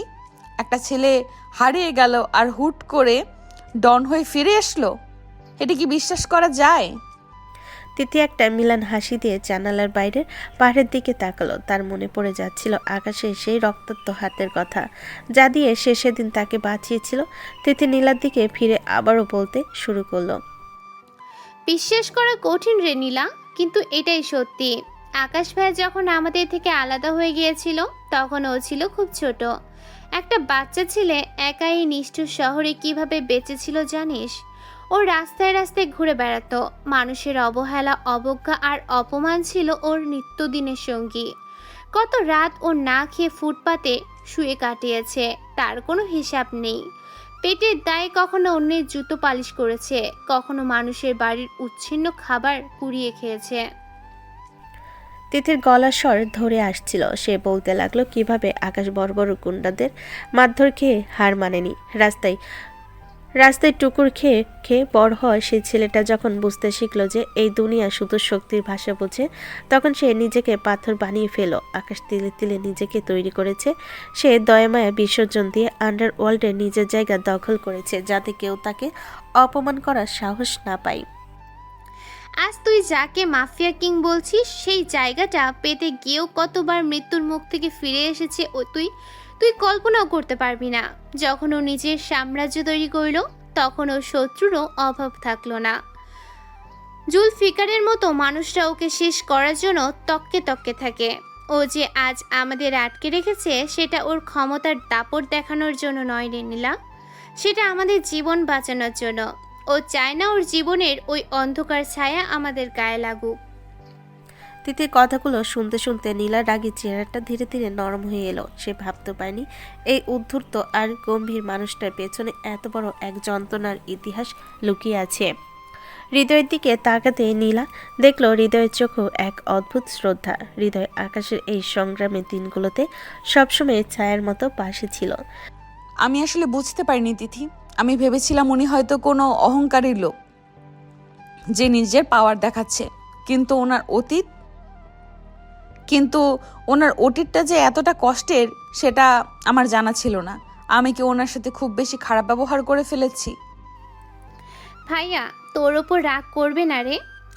ও তো ছোটবেলা থেকেই মানুষের গালি আর অপমান শুনে বড় হয়েছে। এখনো শুধু আমাদের নিরাপত্তা নিয়ে চিন্তিত। তুই শুধু একটু শান্ত থাকিস, তবেই ভাইয়া নিশ্চিন্তে শত্রুদের মোকাবেলা করতে পারবে। নীলা চুপ হয়ে গেল। তার মনের ভেতর এক অদ্ভুত অপরাধবোধ কাজ করতে শুরু করলো। সে মনে মনে ভাবল, যে মানুষটা নিজে এত কষ্ট সয়ে বড় হয়েছে, সে অন্যকে সুরক্ষা দেওয়ার জন্য কতটা মরিয়া হতে পারে। ঠিক সেই সময় স্টাডি রুমে দরজা খুলে আকাশ বেরিয়ে এলো। তার হাতে কিছু ম্যাপ আর একটা ল্যাপটপ। আকাশের চেহারায় সেই একই গাম্ভীর্য, যেন একটু আগে সেই আবেগপ্রবণ মানুষটা আর নেই। আকাশ নীলার দিকে একবার তাকিয়ে মুখ ফিরিয়ে নিল। হৃদয়, বাংলোর পেছনের গেটে পাহারা বাড়াও। আমার মনে হচ্ছে জুলফিকার খুব কাছাকাছি চলে এসেছে। তিথি, তুই নীলাকে নিয়ে ওপরের ঘরে যা। কোনো অবস্থাতেই জানালার কাছে যাবি না। আকাশের কণ্ঠস্বরে এক অমুক আদেশ ছিল। তিথি নীলার হাত ধরে সিঁড়ির দিকে এগিয়ে গেল। নীলা যাওয়ার সময় একবার আকাশের দিকে তাকালো এবং তার চোখে আর রাগ ছিল না, বরং ছিল এক গভীর কৌতূহল আর লুকানো শ্রদ্ধা। আকাশ তখন ল্যাপটপের স্ক্রিনে নিমগ্ন। তার মাথায় এখন শুধু যুদ্ধের পরিকল্পনা। সে জানে এই শান্ত বাংলোতে যে কোনো সময় আগুনের বৃষ্টি নামতে পারে, তার জন্য সে পুরোপুরি প্রস্তুত।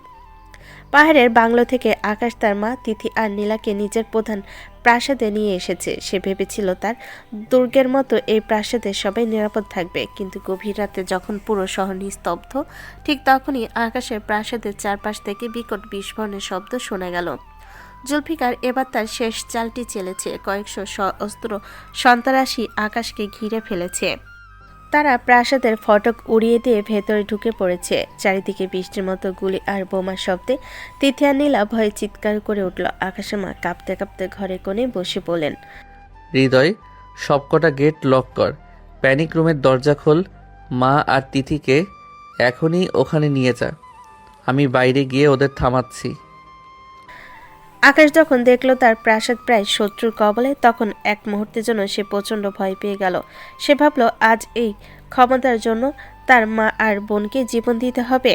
সে নিজেকে কোণঠাসা মনে করতে লাগলো, কিন্তু যখনই সে দেখল তার মায়ের চোখে সে পুরনো আতঙ্ক আর তিথির কান্নার শব্দ, তখন আকাশের ভেতরে এক দানব জেগে উঠল। সে মনে মনে প্রতিজ্ঞা করলো, 15 বছর আগে একবার পরিবারকে হারিয়েছি, এবার আর হারাবে না। আকাশ নিজের পকেট থেকে তার প্রিয় রিভলভার দুটো বের করে লোড করে নিল। তার চোখের মনি এখন রক্তবর্ণ হয়ে গেছে।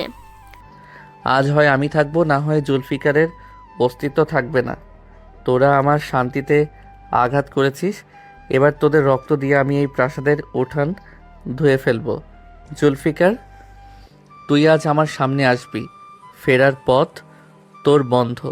আজ তোকে কবর দেওয়ার জন্য আমার নিজের হাতই যথেষ্ট।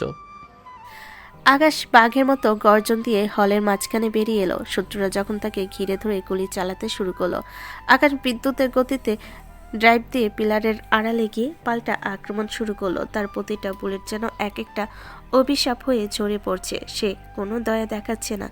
আকাশের নিখুঁত নিশানায় জুলফিকারের লোকেরা একের পর এক মাটিতে লুটিয়ে পড়তে লাগলো। আকাশ প্রাসাদের করিডোর দিয়ে দৌড়াচ্ছে আর দুহাতে রিভলভার থেকে অনবরত গুলি ছুটছে। অ্যাকশন আর রক্তে পুরো হলরুম ভিজে উঠেছে। হঠাৎ একটা গ্রেনেড এসে আকাশের ঘরের কাছে ফাটলো। আগুনে লেলিহান শিখা যখন ঘরের দরজায় পৌঁছালো, আকাশ তখন পাগলের মতো সেই আগুনের ভিতর ঝাঁপিয়ে পড়ল। তার গায়ে শার্ট পুড়ছে, কিন্তু সেদিকে তার খেয়াল নেই। সে শুধু দেখছে তার মা নিরাপদ আছে কিনা। আকাশ আগুনের মধ্য দিয়ে বেরিয়ে এসে দেখল সেখানে খোদ জুলফিকার দাঁড়িয়ে আছে, তার হাতে একটা অটোমেটিক গান। অনেক হয়েছে আকাশ, তোর মা আর বোনকে আজ আমি তোর চোখের সামনে শেষ করে দেব। দেখি আজ তোকে কে বাঁচায়। আমার পরিবারের দিকে যদি তুই একটা আঙুলও তুলিস, তবে আমি তোকে এমনভাবে মারব যে তোর লাশ চেনার মতো কেউ থাকবে না। আজ তোর আর আমার শেষ লড়াই। আকাশ আর জুলফিকারের মধ্যে শুরু হলো হাতাহাতি লড়াই। জুলফিকারের হাত থেকে গানটা লাথি মেরে ফেলে দিয়ে আকাশ তাকে জাপটে ধরল। আকাশ তাকে কয়েকটা ঘুষি মারছে আর বলছে, এটা আমার মায়ের জন্য, এটা আমার বোনের জন্য, আর এটা আমার 15 বছরের কষ্টের জন্য। জুলফিকার রক্তাক্ত হয়ে মেঝেতে পড়ে গেল। আকাশ তখন পাশে থাকা একটা ধারালো তলোয়ার হাতে তুলে নিল। তার এই রুদ্রমূর্তি দেখে জুলফিকারের বাকি লোকেরা ভয়ে পালানোর পথ খুঁজতে লাগলো। আকাশের প্রতিজ্ঞা আজ পাহাড়ের চেয়েও কঠিন। সে পুরো প্রাসাদের শত্রুদের প্রায় একাই সাফ করে ফেল। হৃদয়ের কমান্ডো বাহিনীও এসে পৌঁছালো এবং বাকিদের কবজা করলো। যখন সব শান্ত হলো, আকাশ হাঁপাতে হাঁপাতে তার মায়ের সামনে গিয়ে দাঁড়ালো। তার সারা শরীর রক্তে মাখা ক্ষত বিক্ষত, কিন্তু তার চোখে তখন এক বিজয়ী হাসি। মা, তিথি, আর ভয় নেই, আমি তোদের মরতে দেব না। আজ থেকে এই শহরে জুলফিকার নামে কেউ নেই। তোদের জন্য আমি আকাশ থেকে বজ্রপাত হয়ে নেমে আসব। তিথি আর নীলা প্যানিক রুম থেকে বেরিয়ে এসে দেখলো আকাশ রক্তাক্ত অবস্থায় বীরের মতো দাঁড়িয়ে আছে। তিথি দৌড়ে গিয়ে তার ভাইকে জড়িয়ে ধরল। আকাশ তখন নিজের বোনের মাথায় হাত রেখে আকাশের দিকে তাকিয়ে বড় একটা নিঃশ্বাস নিল। সে প্রমাণ করে দিল, মাফিয়া কিং শুধু মারতে জানে না, নিজের পরিবারকেও জমে দুয়ার থেকে ফিরিয়ে আনতেও জানে। এ লড়াই আকাশকে আরও শক্তিশালী করে তুলল। এখন তার শত্রু ধ্বংস হয়েছে ঠিকই, কিন্তু এক নতুন রাজত্বে শুরু হলো, যেখানে ভালোবাসাই হবে মূল শক্তি। রাতে সেই রক্তক্ষয়ী যুদ্ধের রেশ এখনও কাটেনি। আকাশের প্রাসাদের দেওয়ালে দেওয়ালে বুলেটের চিহ্নগুলো যেন এক একটা দুঃস্বপ্নের সাক্ষ্য দিচ্ছে। তবে শত্রুরা কখনো পুরোপুরি শেষ হয় না। এক শত্রু বিদায় নিলে আরেকজন ডালপালা মেলে, তবুও জীবন তার আপন গতিতে চলে। ভোরের আলো ফুটতেই আকাশ ঠিক করলো নীলাকে তার বাবা মায়ের কাছে ফিরিয়ে দিয়ে আসবে। মেয়েটা অনেক সহ্য করেছে, তার মা আর তিথি এখন নিরাপদ, কিন্তু নীলার বাবা মা নিশ্চয় মেয়ের চিন্তায় পাগল হয়ে যাচ্ছেন।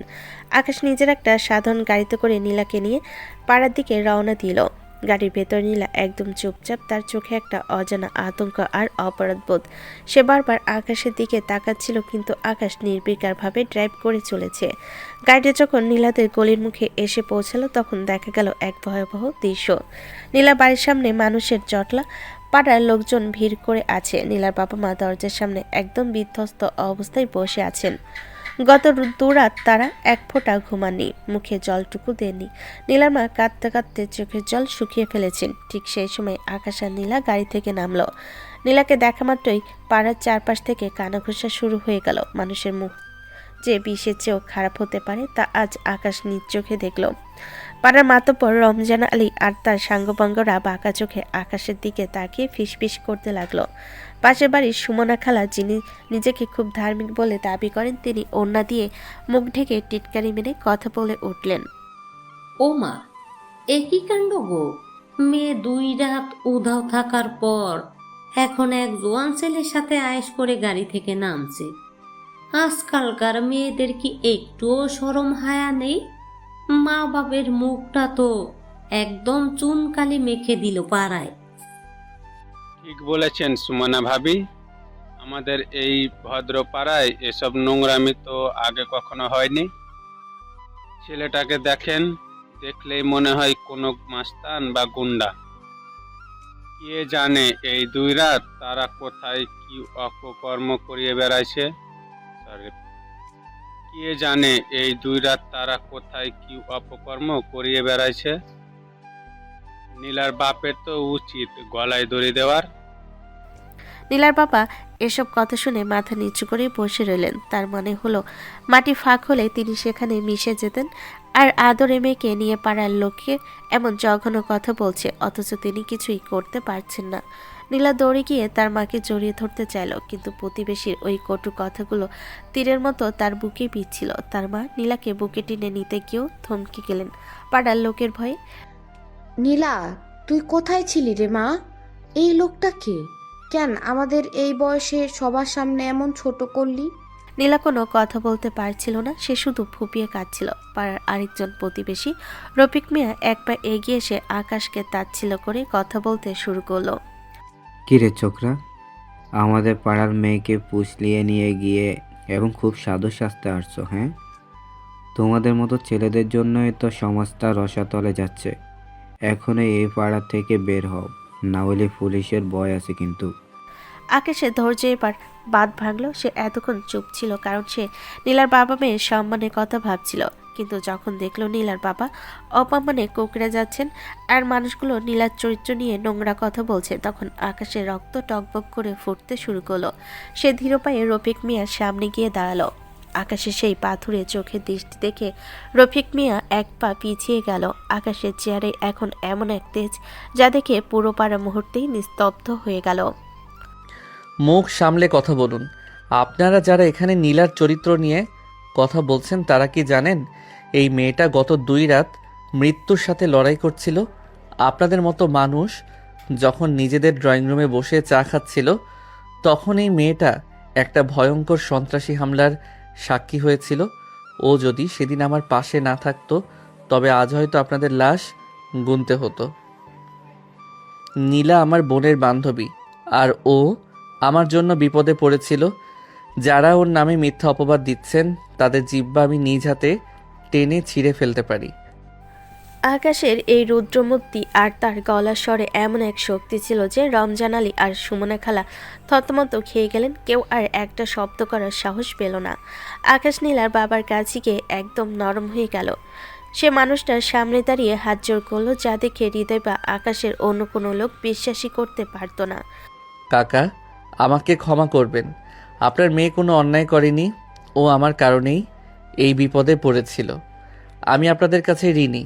এই পাড়ার কেউ যদি নীলার দিকে আঙুল তোলে তবে মনে রাখবেন তার বিচার আমি আকাশ নিজ হাতে করব।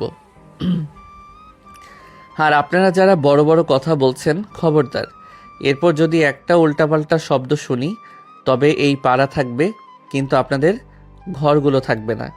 আকাশের এই কথা শোনার পর পুরো এলাকা শ্মশানের মতো নীরব হয়ে গেল। সুমনা খালা আর রমজান আলী সুরসুর করে নিজেদের ঘরে ঢুকে পড়লেন। নীলার পাপা আকাশের দিকে তাকিয়ে এক অদ্ভুত সত্যতা দেখতে পেলেন। তিনি বুঝলেন এই ছেলেটা কোনো সাধারণ গুন্ডা নয়, সে বরং এক রক্ষক। তিনি এগিয়ে এসে নীলার হাত ধরলেন এবং তাকে ঘরের ভেতর নিয়ে গেলেন। আকাশ গাড়িতে ওঠার আগে নীলার দিকে একবার তাকালো। নীলার চোখে তখন একরাশ কৃতজ্ঞতা আর জল। আকাশ কোনো কথা না বলে গাড়ি স্টার্ট দিল। সে জানে সে নীলাকে তার বাড়িতে পৌঁছে দিয়েছে ঠিকই, কিন্তু পাড়ার লোকগুলোর বিষাক্ত নজর এখনও নীলার উপর আছে। আকাশ তার ফোন বের করে হৃদয়কে কল করলো। হৃদয়, নীলাদের বাসার সামনে 24 ঘন্টা পাহারার ব্যবস্থা কর, কিন্তু ছদ্মবেশে। ওই পাড়ার কোনো লোক যদি নীলা বা ওর পরিবারকে কোনোভাবে বিরক্ত করে তবে তাদের এমন শিক্ষা দিবি যেন তারা এই জীবনে আর মুখ খুলতে না পারে। আর শোন, নীলার বাবার যদি কোনো আর্থিক সাহায্য বা অন্য কিছুর দরকার হয় সবটা গোপনে করবি। আমার জন্য কোনো নিরপরাধ পরিবার কষ্ট পাবে না। গাড়ি চালিয়ে যাওয়ার সময় আকাশে মনে হলো আন্ডারওয়ার্ল্ডের শত্রুদের চেয়ে সমাজের এই মুখোশধারী মানুষগুলো বেশি ভয়ঙ্কর। তারা তলোয়ার দিয়ে নয়, বরং কথা দিয়ে মানুষের কলিজা ফালাফালা করে দেয়। আকাশ একটা দীর্ঘশ্বাস ফেলে ভাবল, সে কি পারবে তার পরিবার আর এই মানুষগুলোকে সবসময় সুরক্ষা দিতে? শত্রু তো সবসময় চারপাশে ওত পেতে থাকে। রাজপ্রাসাদে ফেরার পর থেকে আকাশের দিনগুলো কাটছে চরম এক অস্থিরতায়, কিন্তু তার চেয়েও বেশি খারাপ অবস্থা দিতে সেদিন কেমন যেন চুপচাপ হয়ে যাচ্ছে। মেয়েটা সারাক্ষণ চঞ্চল থাকতো। সে এখন জানালার পাশে বসে ঘন্টার পর ঘন্টা আকাশপানে চেয়ে থাকে। আকাশ তার কাজের ব্যস্ততার মাঝেও লক্ষ্য করেছে যে তিথি ঠিকমতো খাওয়া দাওয়া করছে না। একদিন সকালে ড্রয়িং রুমে তিথিকে খুব মনমারা হয়ে বসে থাকতে দেখে আকাশ তার সব কাজ ফেলে বোনের পাশে গিয়ে বসলো। আকাশের চোখে মুখে তখন একজন স্নেহময়ী বড় ভাইয়ের মমতা ফুটে উঠল। না রে ভাইয়া, আমরা কোথাও ঘুরতে যেতে ইচ্ছে করছে না। না রে ভাইয়া, আমার কোথাও ঘুরতে যেতে ইচ্ছে করছে না। আসলে আমি নীলার জন্য খুব চিন্তা করছি। বেশ কয়েকদিন হলো ও কলেজে আসছে না। ফোনেও ওকে 1000বার ট্রাই করেছি, কিন্তু ওর ফোন বন্ধ। সেদিন পাড়ার লোকগুলো ওকে যা তা বলেছিল। আমার খুব ভয় হচ্ছে নীলা হয়তো অপমানে কোনো বড় দুর্ঘটনা ঘটিয়ে ফেলেছে। তিথির কথাগুলো শোনা মাত্রই আকাশের বুকের ভেতরটা মোচড় দিয়ে উঠল।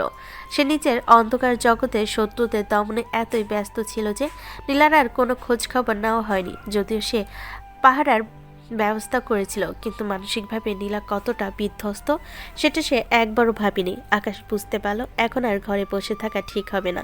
সে তখনই গায়ের ব্লেজারটা ঠিক করে নিয়ে তৈরি হয়ে নিল এবং তিথির দিকে গম্ভীর মুখে তাকালো।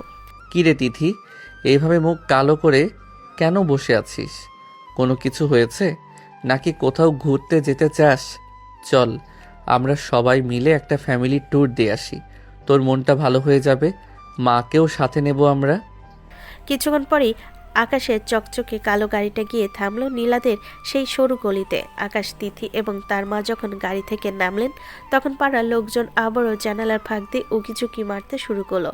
তারা যখন নীলাদের ছোট্ট ড্রয়িং রুমে ঢুকলেন তখন চারিদিকে থমথমে পরিবেশ দেখে তার বুক কেঁপে উঠল। নীলার বাবা মা আগের চেয়েও অনেক বেশি ভেঙে পড়েছেন। বাড়ির জানালাগুলো সব বন্ধ, চারিদিকে কেমন যেন একটা গুমট ভাব। নীলার মা তাদের দেখে কোনো মতে চোখের জল মুছে সোফায় বসতে দিলেন, কিন্তু তার হাত কাঁপছিল। নীলার বাবা অপরাধীর মতো মুখ নিচু করে এক কোণে দাঁড়িয়েছিলেন। আন্টি, নীলা কোথায়? ও কি ঘরে আছে? আমি ওর সাথে একটু দেখা করতে চাই। ও ফোন ধরছে না কেন? ও ঘরেই আছে মা, কিন্তু ও তোর কারোর সাথে কথা বলছে না। সারাদিন অন্ধকারের মধ্যে বসে থাকে, ঠিক মতো দানা পানিও মুখে তুলছে না। পাড়ার লোকগুলো বিষাক্ত কথা সহ্য করতে না পেরে ও নিজেকে একরকম জীবন্ত কবর দিয়ে ফেলেছে। আমাদের হাসি খুশি মেয়েটার চোখের সামনে শেষ হয়ে যাচ্ছে বাবা, আমরা কিছু করতে পারছি না। নীলার মা আঁচলে মুখ ঢেকে ডুকরে কেঁদে উঠলেন। তিথি আর তার মা সবটা বুঝতে পারলেন। সমাজের এই বিচারহীন আলোচনা আর নোংরা অপবাদ একটা নিষ্পাপ মেয়েকে জ্যান্ত লাশ বানিয়ে দিয়েছে। তিথি আকাশের দিকে তাকালো। আকাশ নির্বাক হয়ে জানালার দিকে তাকিয়ে দাঁড়িয়ে রইল। তার চোখের কোণায় এক বিন্দু অনুশোচনা খেলা করছে। হঠাৎ তিথি সোফা থেকে হুট করে উঠে দাঁড়িয়ে সরাসরি আকাশের সামনে গিয়ে দাঁড়ালো। তার চোখে তখন এক অন্যরকম তেজ আর সংকল্পের আভা। ভাইয়া, নীলার সম্মান আমাদের জন্য গিয়েছে। ও আমাদের বাঁচাতে গিয়ে আজ নিজের চরিত্র নিয়ে মানুষের কটু কথা শুনছে। এই সমাজের লোকগুলো ওকে আর কোনোদিনও শান্তিতে মাথা উঁচু করে বাঁচতে দিবে না ভাইয়া। নীলার সম্মান ফিরিয়ে দেওয়ার দায়িত্ব এখন আমাদের। ভাইয়া, তোমাকেই নীলাকে বিয়ে করতে হবে এবং আজ এই মুহূর্তেই তোমার এই সিদ্ধান্ত নিতে হবে। তিথির মুখে এমন আকাশ ছোঁয়া কথা শুনে ঘরের সবাই যেন পাথরের মতো জমে গেল। নীলার বাবা মা নিজেদের কানকেও বিশ্বাস করতে পারছিলেন না। আকাশ বিস্ময়ে চোখ বড় বড় করে তিথির দিকে তাকিয়ে রইল। তার মতো একজন অপরাধ জগতের সম্রাট, যার হাতে হাজারো রক্তে রাঙানো, সে কি পারবে নীলার মতো একটা সাধন আর পবিত্র মেয়ের দায়িত্ব নিতে? আকাশ যখন কোনো মতে নিজেকে সামনে নিয়ে কিছু বলতে যাবে, ঠিক তখনই তার মা খুব শান্ত কিন্তু দৃঢ় গলায় বলে উঠলেন, আকাশ, আমি তোকে 15 বছর পর ফিরে পেয়েছি। মা হিসেবে আজ পর্যন্ত তোর কাছে আমি কিছুই চাইনি, কিন্তু আজ আমি তোকে আদেশ করছি, তুই নীলাকে বিয়ে করবি। এই মুহূর্তেই এই বিয়ে হতে হবে। একটা নির্দোষ মেয়ের জীবন আমার চোখের সামনে নষ্ট হতে আমি দিতে পারি না। এটা আমার আদেশ রাজু। নিজের পুরনো নাম আর মায়ের এই করা আদেশ শুনে আকাশ আর না করার বিন্দুমাত্র সাহস পেল না।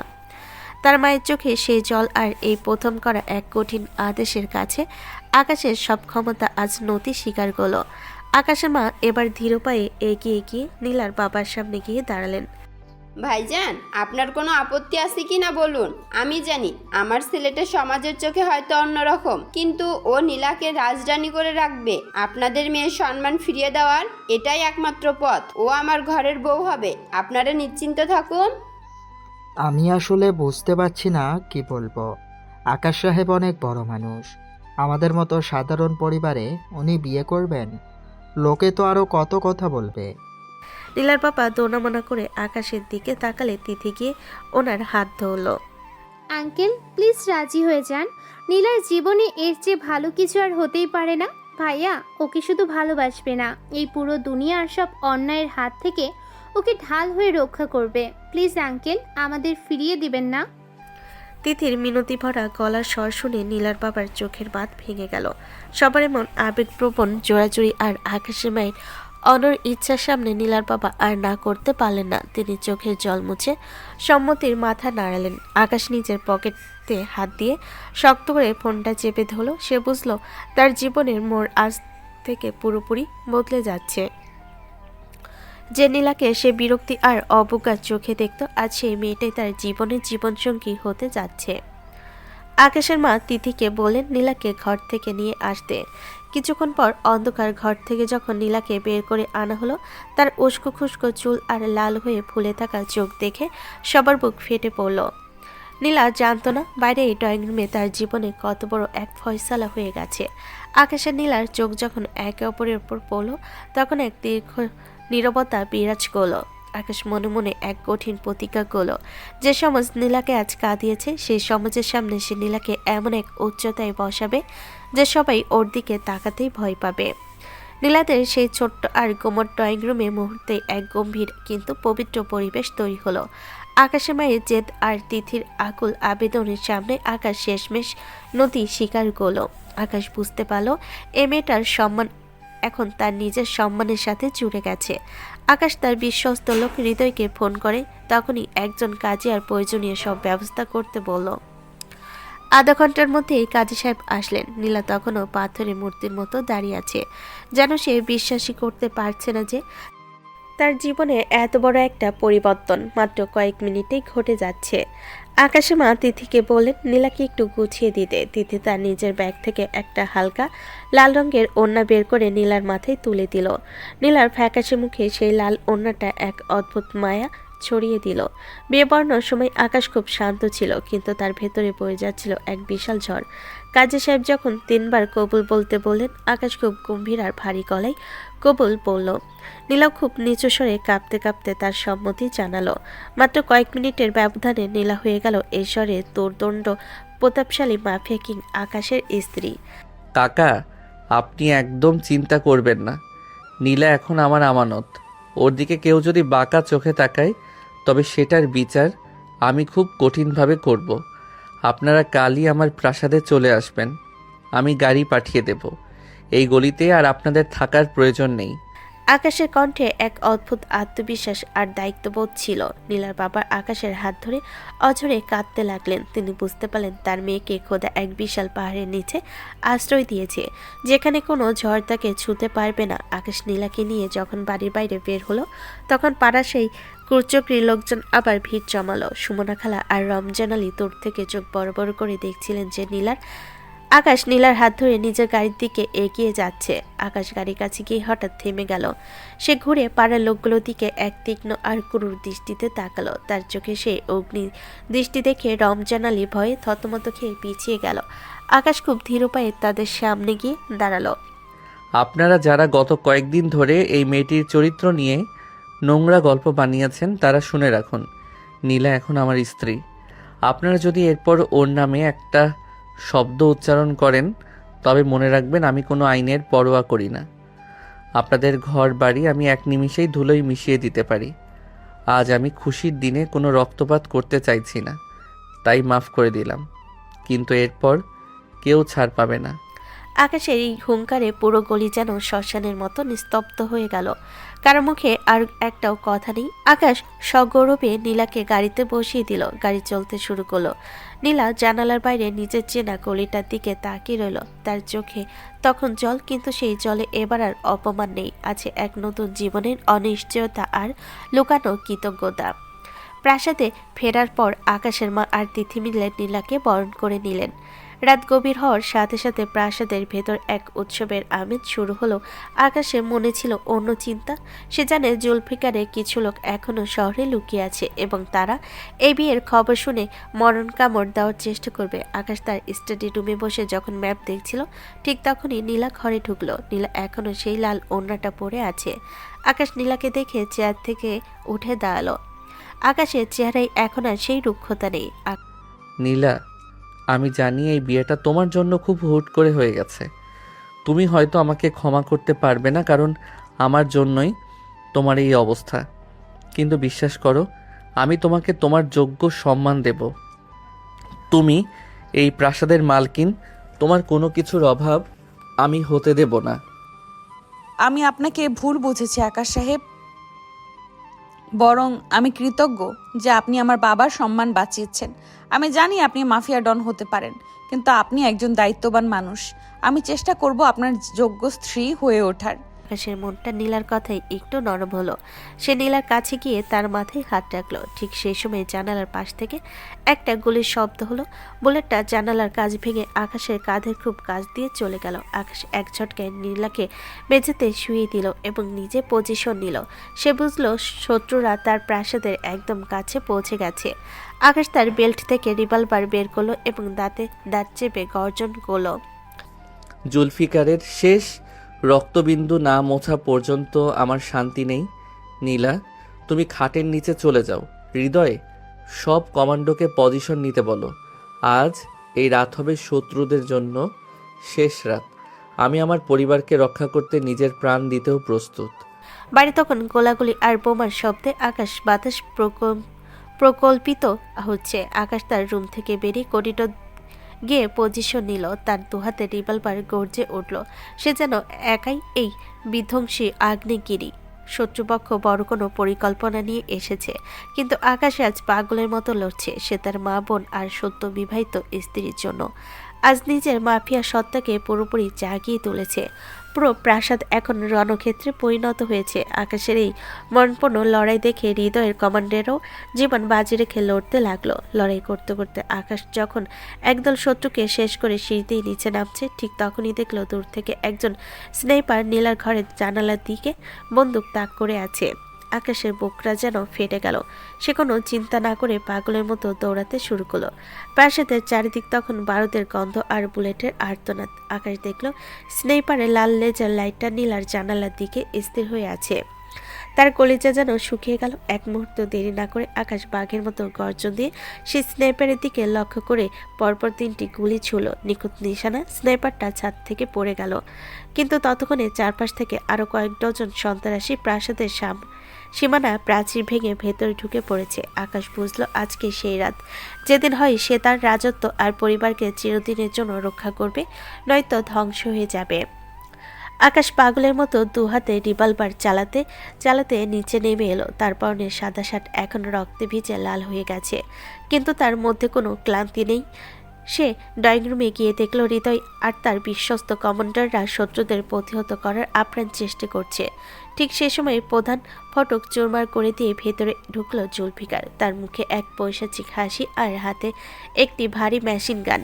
জুলফিকারকে দেখা মাত্রই আকাশের জল শক্ত হয়ে গেল। আকাশ, তুই ভেবেছিলি একটা মেয়েকে বিয়ে করে সংসার করবি আর আমি তোকে ছেড়ে দেব? তোর 15 বছরের সাম্রাজ্য আমি আজ ধুলোয় মিশিয়ে দেব। তোর মা, বোন আর বউকে আজ জমের দুয়ারে পাঠিয়ে তবেই আমি দম নেব। জুলফিকার, তুই আমার শৈশব কেড়ে নিয়েছিস। আমাকে মা বোনের আদর থেকে বঞ্চিত করে রাস্তায় ফেলে দিয়েছিস। এতদিন আমি শুধু বেঁচে থাকার জন্য লড়াই করেছি, কিন্তু আজ আমি লড়ছি আমার ভালোবাসার জন্য। তোর মতো জানোয়ারের হাত থেকে দুনিয়াকে মুক্ত করার সময় আজ এসে গেছে। কথাটি শেষ হওয়ার আগে শুরু হলো এক ভয়ঙ্কর লড়াই। আকাশ আর জুলফিকার একে অপরের দিকে ধাওয়া করলো। মেশিনগানের গতিতে প্রাসাদের দামি ঝাড় লণ্ঠনগুলো ভেঙে চুরমার হয়ে মেঝেতে পড়ল। আকাশ বিদ্যুতের গতিতে ডিগবাজি খেয়ে সোফার আড়ালে গিয়ে পজিশন নিল। তার দুহাতে রিভলভার গর্জে উঠছে আগ্নেয়গিরির মতো। অন্যদিকে তিথি আর নীলা উপরের তলে প্যানিক রুমে দাঁড়িয়ে জানালার ফাঁক দিয়ে নিচের এই বিভীষিকা দেখছিল। আকাশের মা তখন জায়নামাজে বসে অঝরে কাঁদছিলেন আর ছেলের জন্য দোয়া করছিলেন। হঠাৎ আকাশ দেখল জুলফিকারের একটি বুলেট হৃদয়ের কাঁধে লাগলো। হৃদয় মাটিতে পড়ে যেতেই আকাশ চিৎকার করে উঠল। সে আর আড়ালে থাকলো না, সরাসরি খোলা ময়দানে বেরিয়ে এলো। জুলফিকারের দিকে বুক চিতিয়ে দাঁড়িয়ে সে অনবরত গুলি চালাতে লাগলো। জুলফিকারের শরীরে কয়েকটা গুলি লাগলেও সে মরণ কামড় দেওয়ার জন্য আকাশের দিকে ঝাঁপিয়ে পড়ল।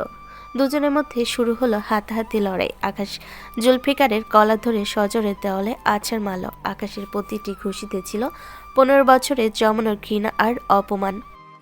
এটা আমার মার 15 বছরের কান্নার জন্য, এটা আমার বোনের অসহায়ত্বের জন্য, আর এটা সেই ছোট রাজুর জন্য যাকে তুই অনাথ বানিয়েছিলি। আকাশ জুলফিকারকে মেঝেতে ফেলে তার বুকের উপর চড়ে বসলো। সে পকেট থেকে একটি ধারালো ছোরা বের করলো। জুলফিকার তখন বাঁচার জন্য প্রাণপণ চেষ্টা করছিল, কিন্তু আকাশের শক্তির কাছে সে ছিল তুচ্ছ। আকাশ সজোরে সেই ছোড়া জুলফিকারের কলিজায় বিধিয়ে দিল। এক বিকট আর্তনাদ করে জুলফিকারের নিথর দেহটা মেঝেতে এলিয়ে পড়ল। শত্রুপক্ষ তাদের সর্দারকে মারতে দেখে ভয়ে অস্ত্র ফেলে পালাতে শুরু করলো, কিন্তু আকাশের কমান্ডাররা তাদের কাউকে জীবিত ছাড়ল না। পুরো প্রাসাদ নিস্তব্ধ হয়ে গেল। আকাশ হাঁপাতে হাঁপাতে সিঁড়ি করেই বসে পড়ল। তার সারা শরীর থেকে রক্ত ঝরছে, কপাল ফেটে রক্তে চোখ ভিজে গেছে। ঠিক সেই সময় উপর থেকে তিথি আর নীলা আর আকাশের মা দৌড়ে নিচে নেমে আসলেন।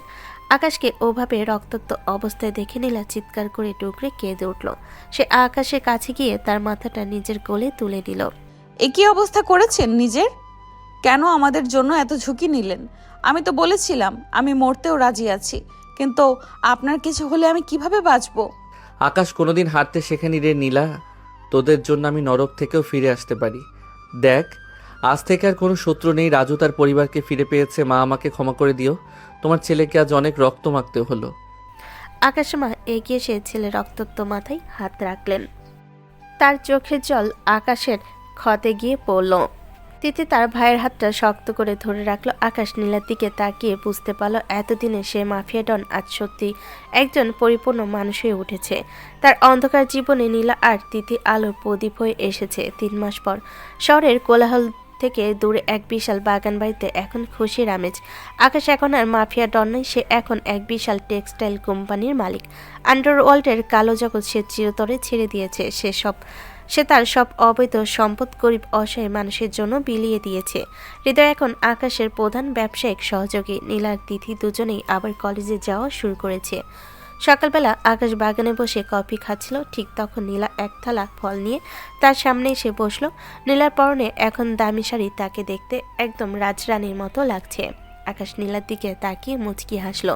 কি ব্যাপার ম্যাডাম, আজ এত সেবা কিসের জন্য? আমাকে কি আবার কোনো বিপদে ফেলার ধান্দা করছো? একদম বাজে কথা বলবেন না। আপনাকে বিপদে নয়, আজীবন আগলে রাখার দায়িত্ব নিয়েছি আমি। আর শোনো, মা বলেছে আজ বিকেলে আমরা সবাই মিলে সেই পুরনো গলিতে যাব। মা চায় ওখানে অভাবী মানুষদের জন্য একটা লঙ্গরখানা খুলতে।